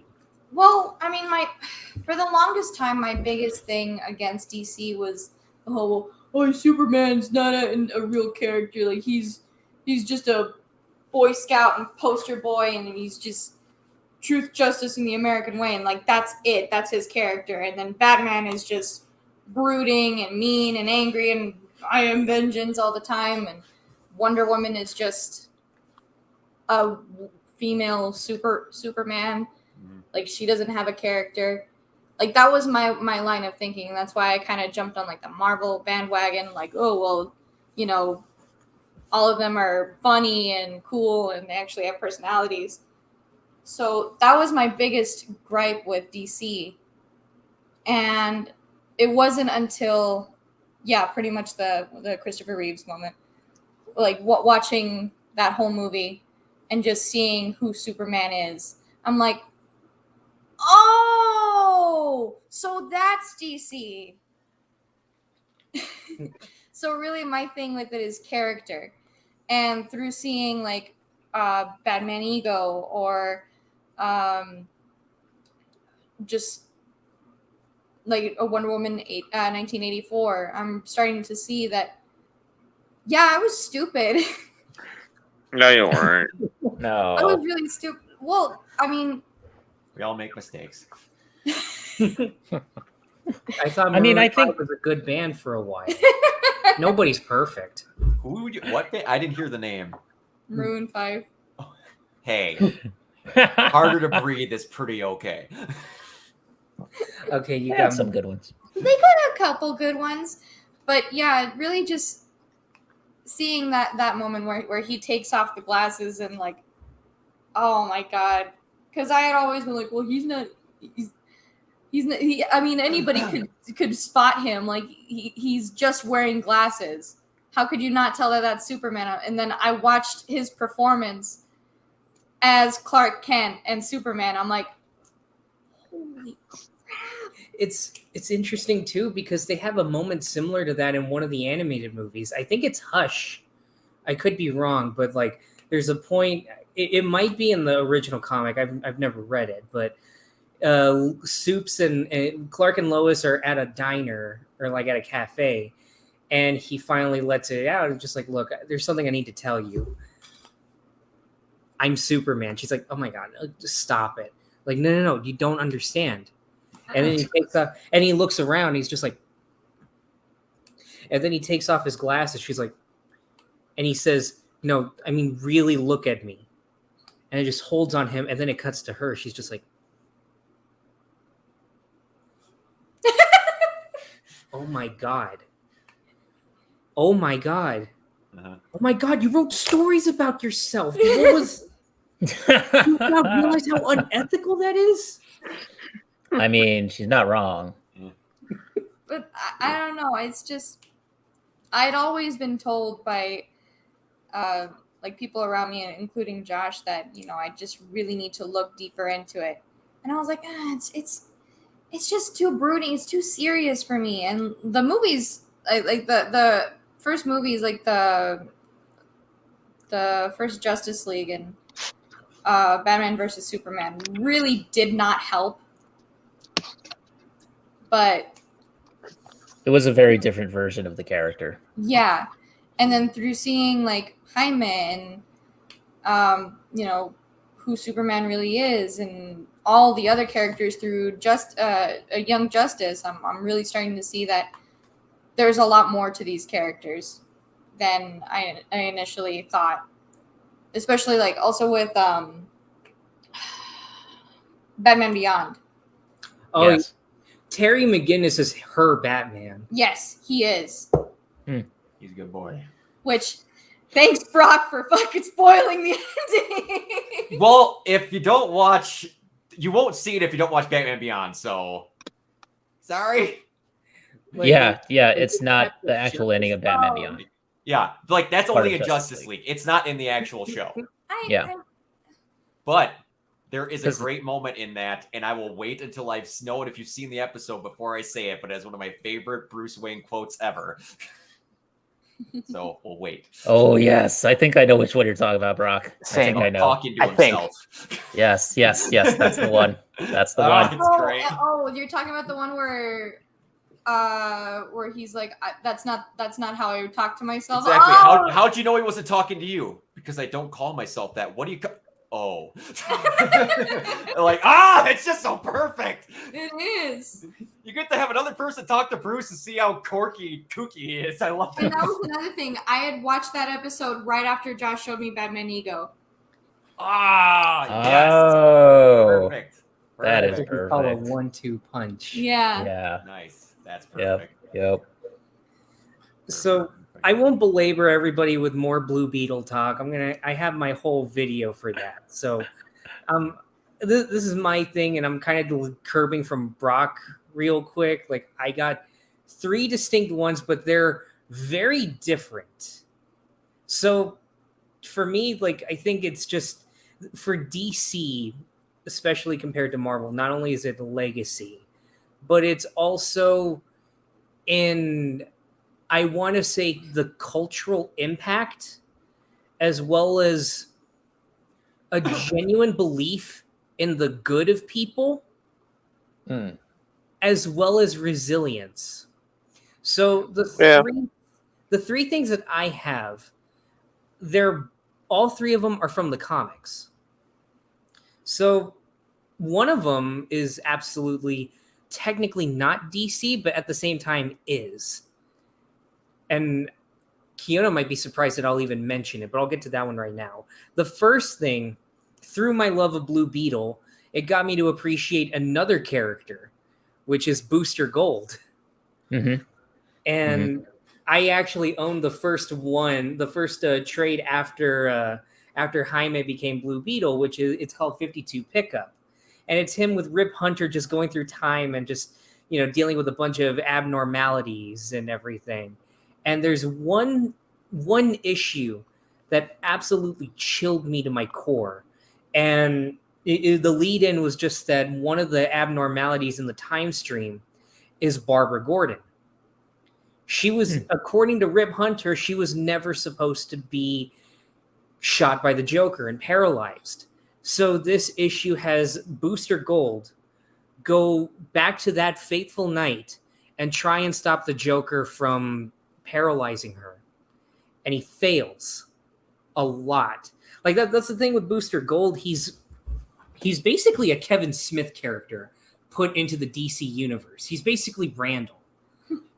But, he's, at the same time, there is a genuine heart in him. You can tell that even though he's kind of a douchebag, he's a douchebag with a heart of gold. Yeah.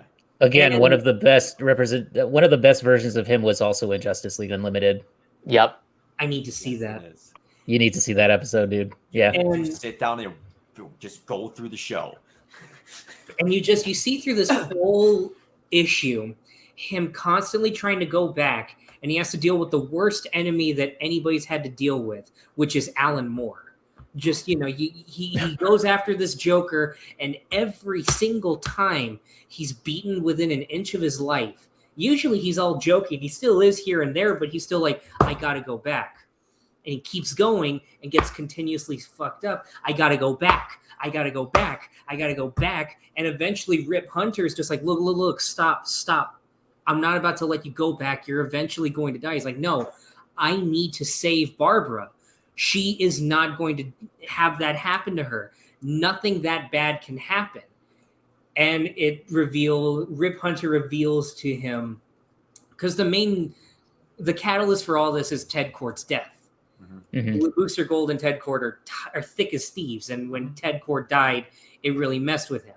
So Rip Hunter's been having him do all this as kind of the way to help him bring back Ted Kord from the dead, basically be able to like fix that point in time. But Rip Hunter reveals that Barbara Gordon's paralysis is a fixed point in time. There's no changing it at all.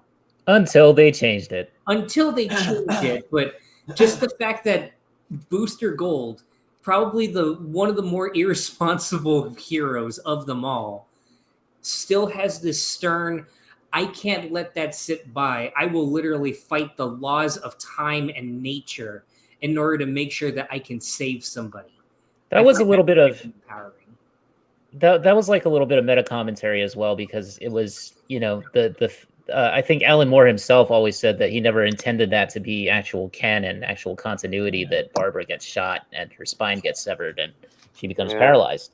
But then they turned that into one of the greatest characters of all time and one of the greatest character changes of all time.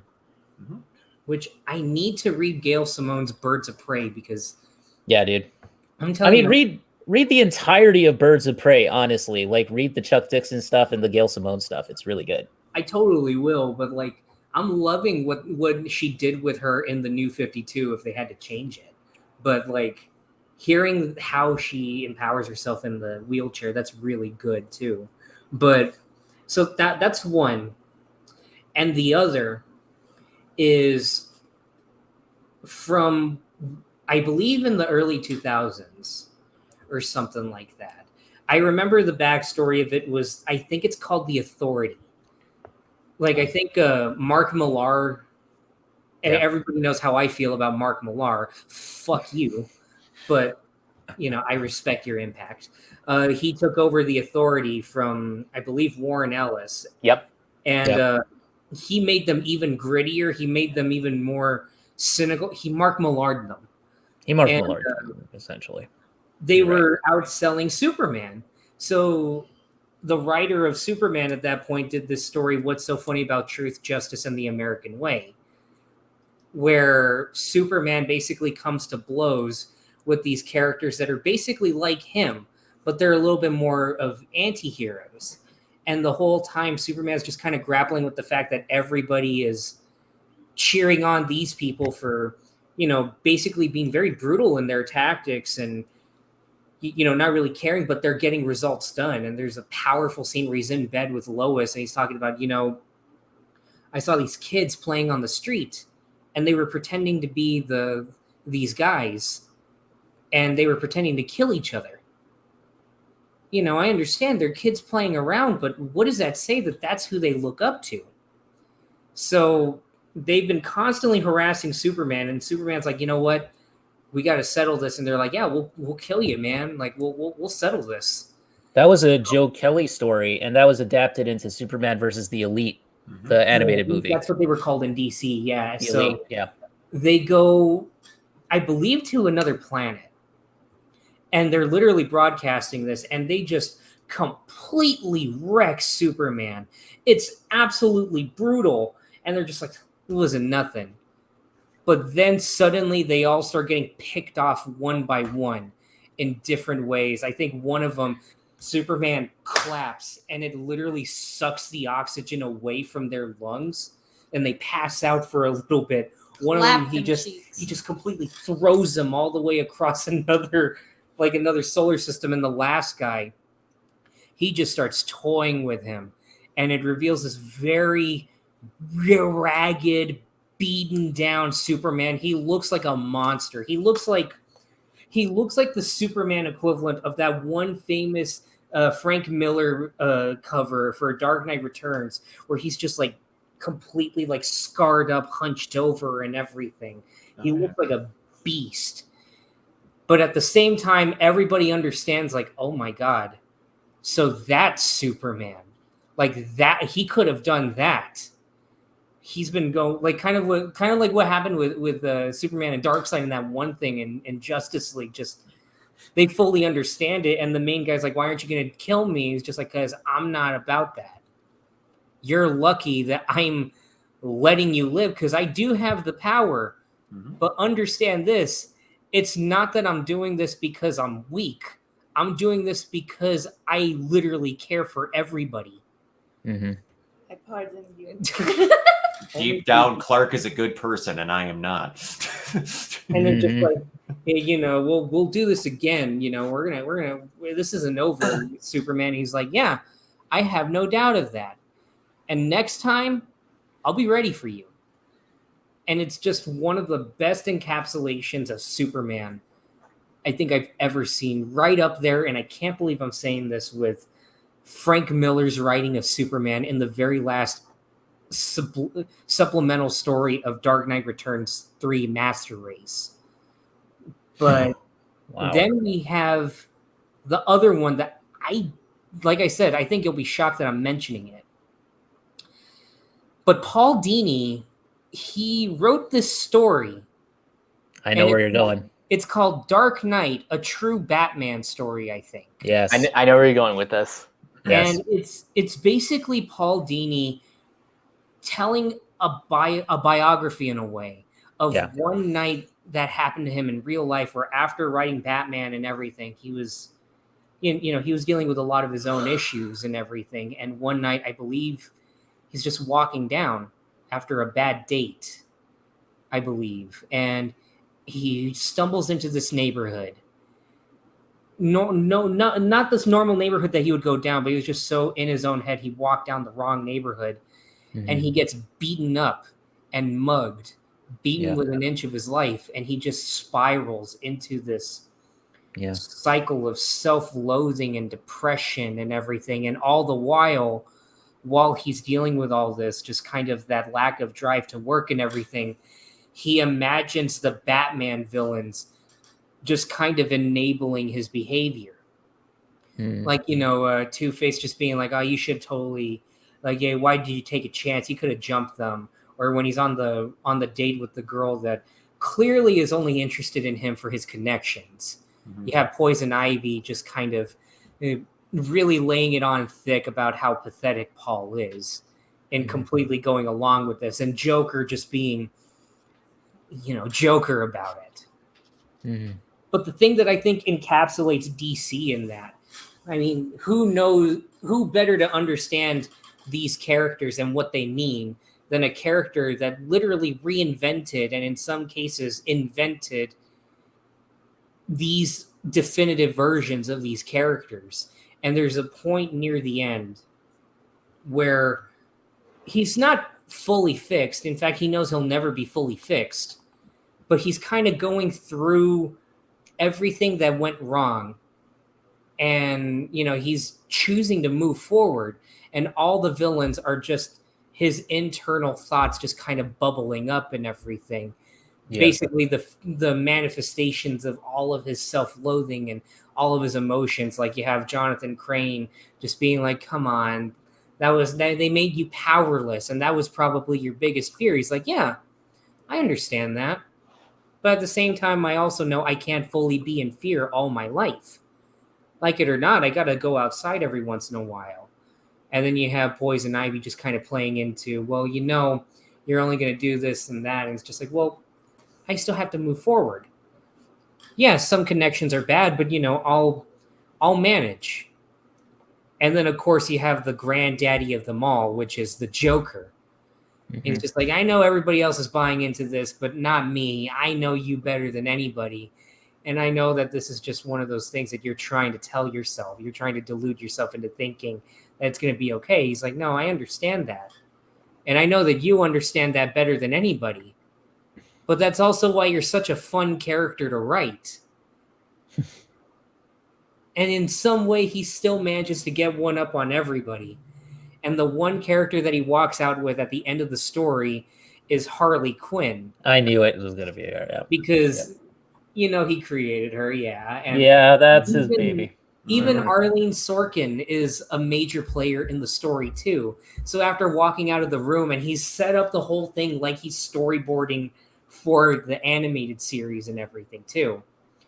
After pitching an episode that involves Sandman and death and everything, they say, look, we can't have death in a kid's show. He's like, no, I understand. At least you let me get it out. He leaves everything after talking with all the villains, and he walks out with Harley Quinn.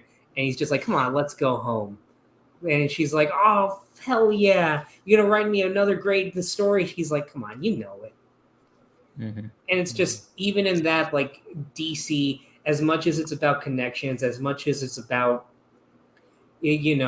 resilience and everything, as much as it's about legacy, I like to think it's about, above all else, just the connections, like familial bonds in that sense. Yeah. And the way it is. And just, even for Paul Dini, which he is a very critically acclaimed writer for DC, the fact that he's able to have that much of a bond with his creations, and at the same time they can help him out of the darkness, it kind of shows how these characters can help us in the best of times and in the worst of times. And who better to understand that than one of the people behind the things that make our imagination soar.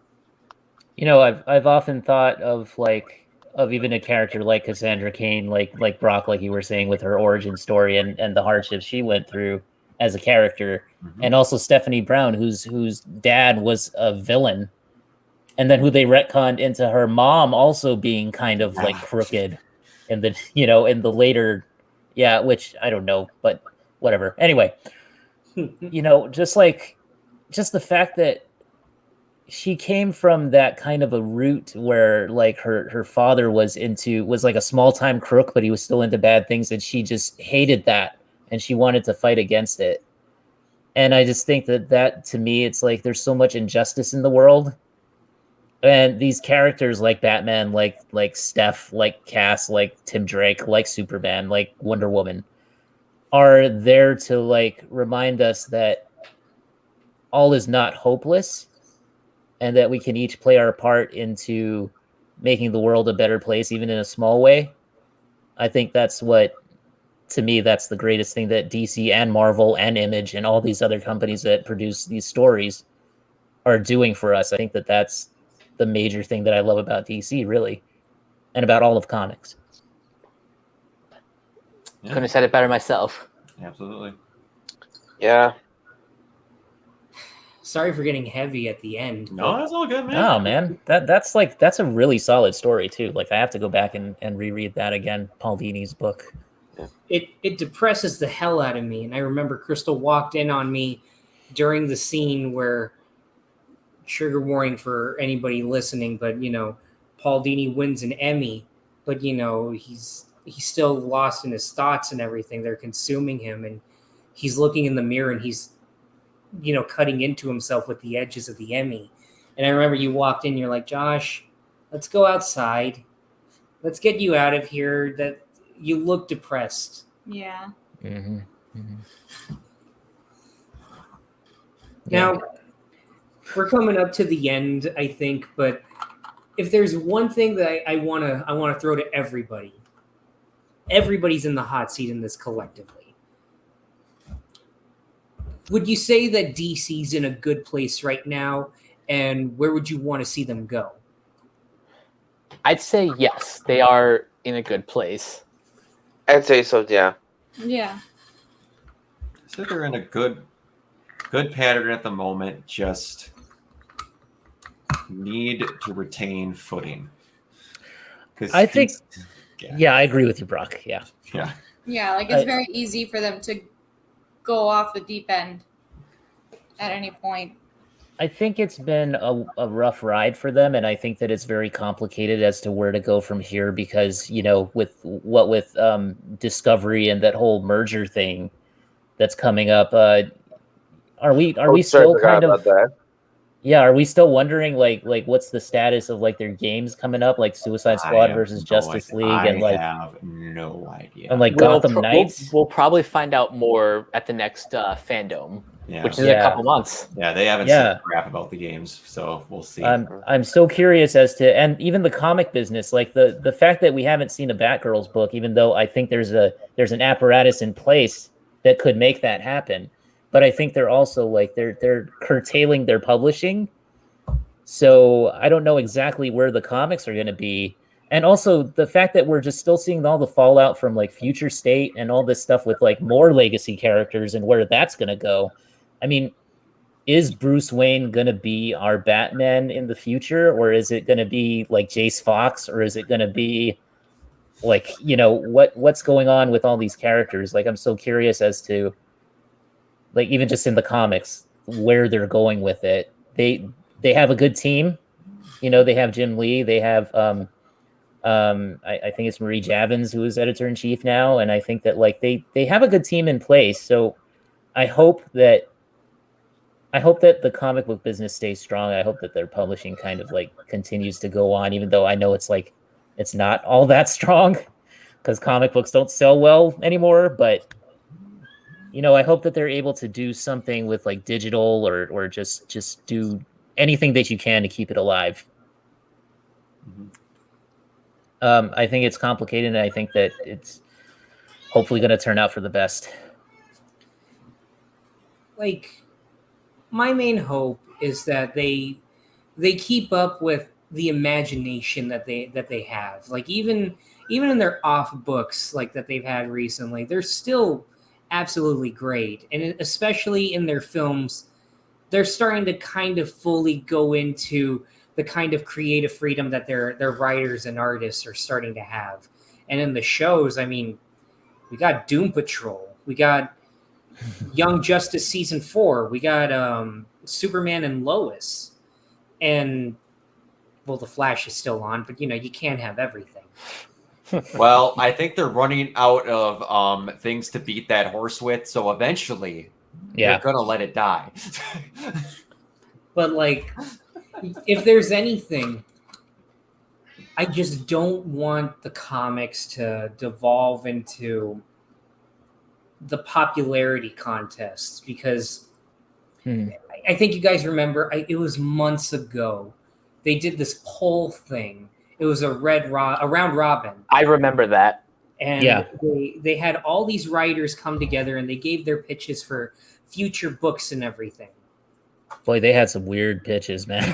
But you could tell, like, the people that came up with these pitches, it's like, these are obviously people that want to write for these characters that normally wouldn't get like this big of a role. You had one involving the Wonder Pets, I think, or something like that. It involved like the dogs and all that. You had one that involved Ace the Bat. What was the name of the Batman girl lady from France? Was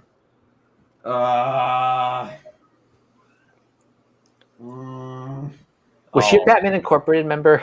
Yeah. Crap.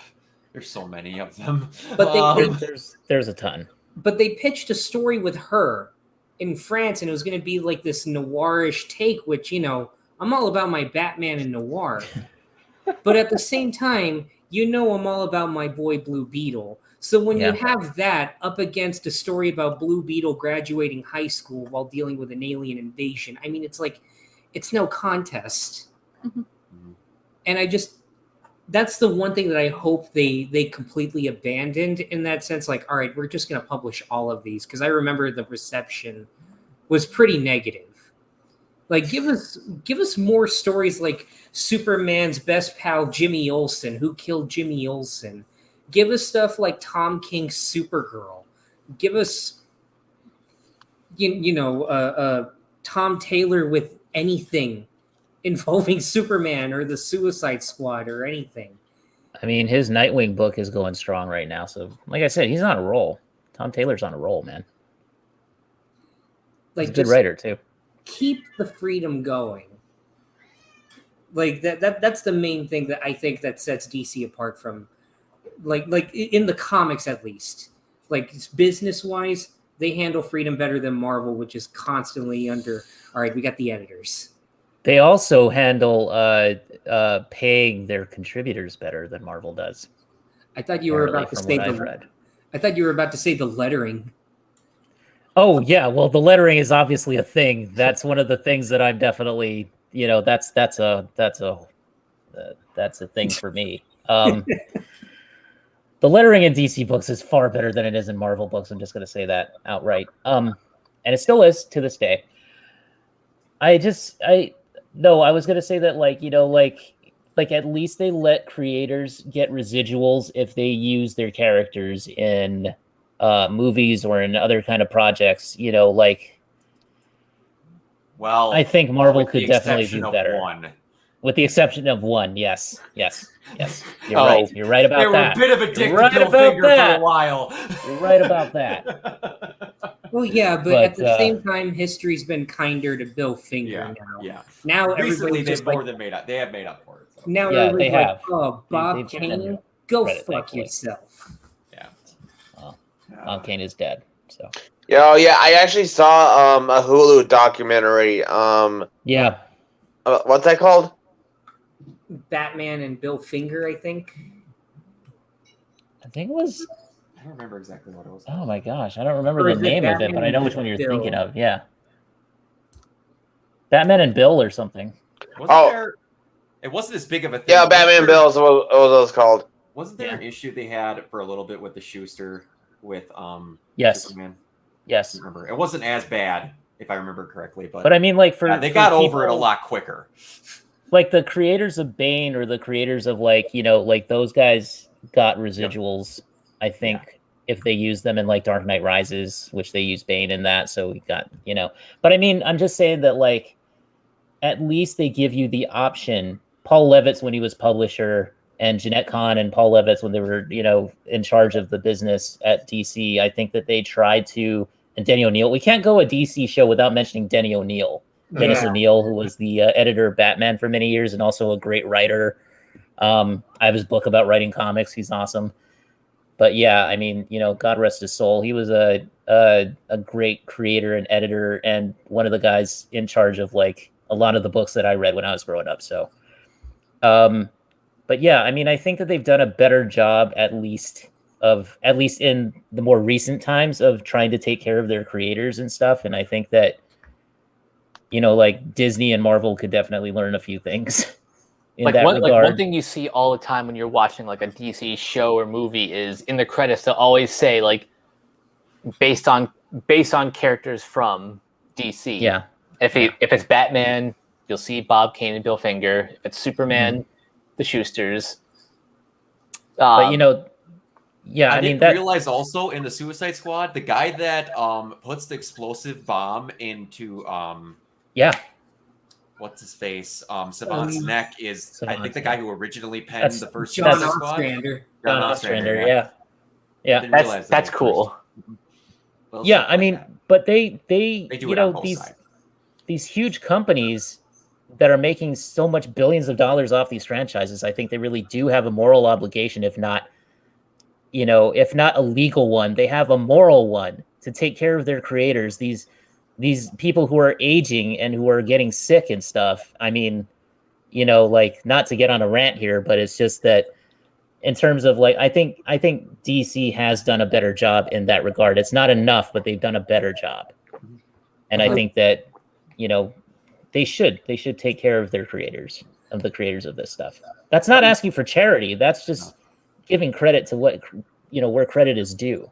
Like exactly. Just hearing that horror story of Jim Starlin getting paid more for the cameo of KG Beast in Batman v Superman, a character I didn't even realize was KGB. Yep. He got paid more for him than any of the other appearances that Thanos had in all the Marvel movies. That's absolutely insane to me. Yep. Yeah. Fun fact about Thanos and Jim Sterling. I got to meet him at the last Comic-Con I went to. That dude's awesome. He originally was going to have the Infinity Gauntlet be some form of hat, but it looked too much like Brainiac. Yeah, I could see that. Probably looked like the Thinker in the Suicide Squad. He was signing an Infinity Gauntlet, and he was talking about one of the guys who had helped draw it behind him. I can't remember exactly what his name was. I can't remember what the guy's name was.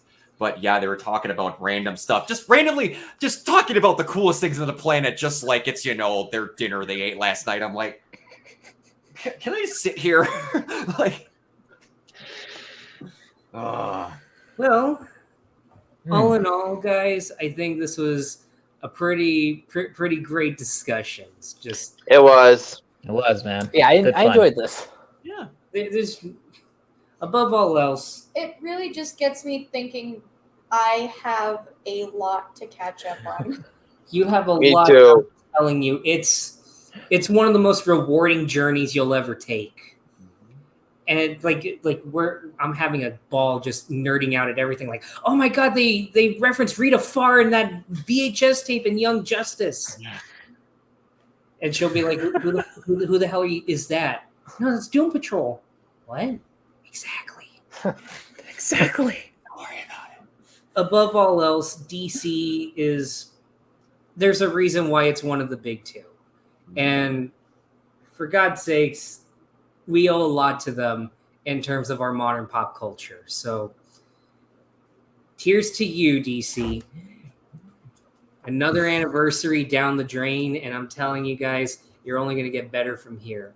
Tom Taylor, everybody writing there, please raise a glass because you all definitely deserve everything that you're given right now. Dude, I don't Yeah. have glass. Amen to that. So let's go ahead. Let's get the social links out of the way. Brock, where can everybody find you? Literally everywhere at Organoid Zero. I think I have it tapped on everything. I am streaming a lot more nowadays, so you can catch me on Mondays doing Mass Effect, Wednesdays doing Donkey Kong 64, which I'm having an absolute blast with, and this Friday, which will be today when this goes up, I will be playing the expansion for Ghost of Tsushima. So if you want to check me out, mostly on Twitch, but a lot on YouTube where I do stuff with a myriad of people. So Very cool. Very cool. All right, Mike, where can we find you? You guys can find me on Twitter at Captain K42. You can check out all my quick thoughts on letterboxd.com/CoachK42. And you can find me in all the various Facebook groups just at my name. We'll do the Renegade stuff at the end. Okay. Jacob, hit us. You can find me on Facebook and Twitter, Joe Crable, Krehbiel. I'm also part of the Renegade Pop Culture Facebook group, and I have my own Letterboxd account, Streamin' Demon. Nice. Kiona, where can we find you? You can just find me at Kiona Tang on Twitter. That's at KionaTang at Twitter on Twitter. Yeah. Gonna start my new show pretty soon. But and I'll have I was you going guys to on ask there, about of that, course. yeah. Yeah, we're gonna have that. That's and gonna happen. we're eagerly looking forward to it, man. I'm telling And by the you. way, thank you guys for inviting me back on. I'm sorry if I ever said anything to like offend anybody or anything like that throughout any of my podcast appearances. Or anything Like I said, dude. we have an open door policy. You're good, man. Yeah, Yeah, man. you know, I Forget love about this. that This one was time so where much you said fun. you liked the original Suicide Squad. I'll just forget about that.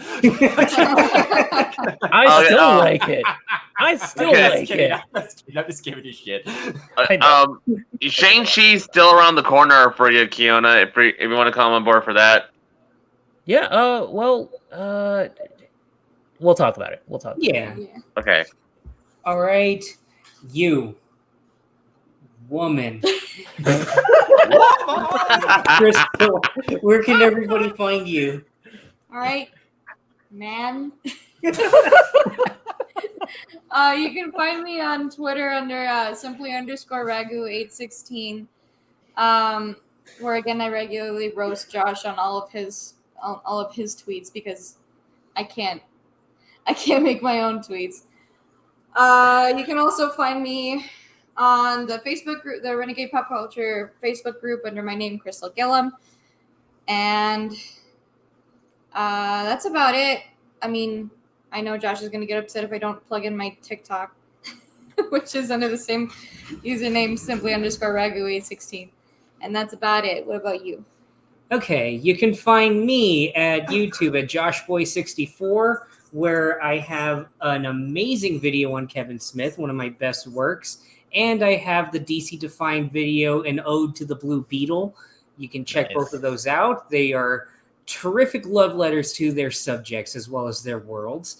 And you can also check out the playlist once again in wherever we put it on the website.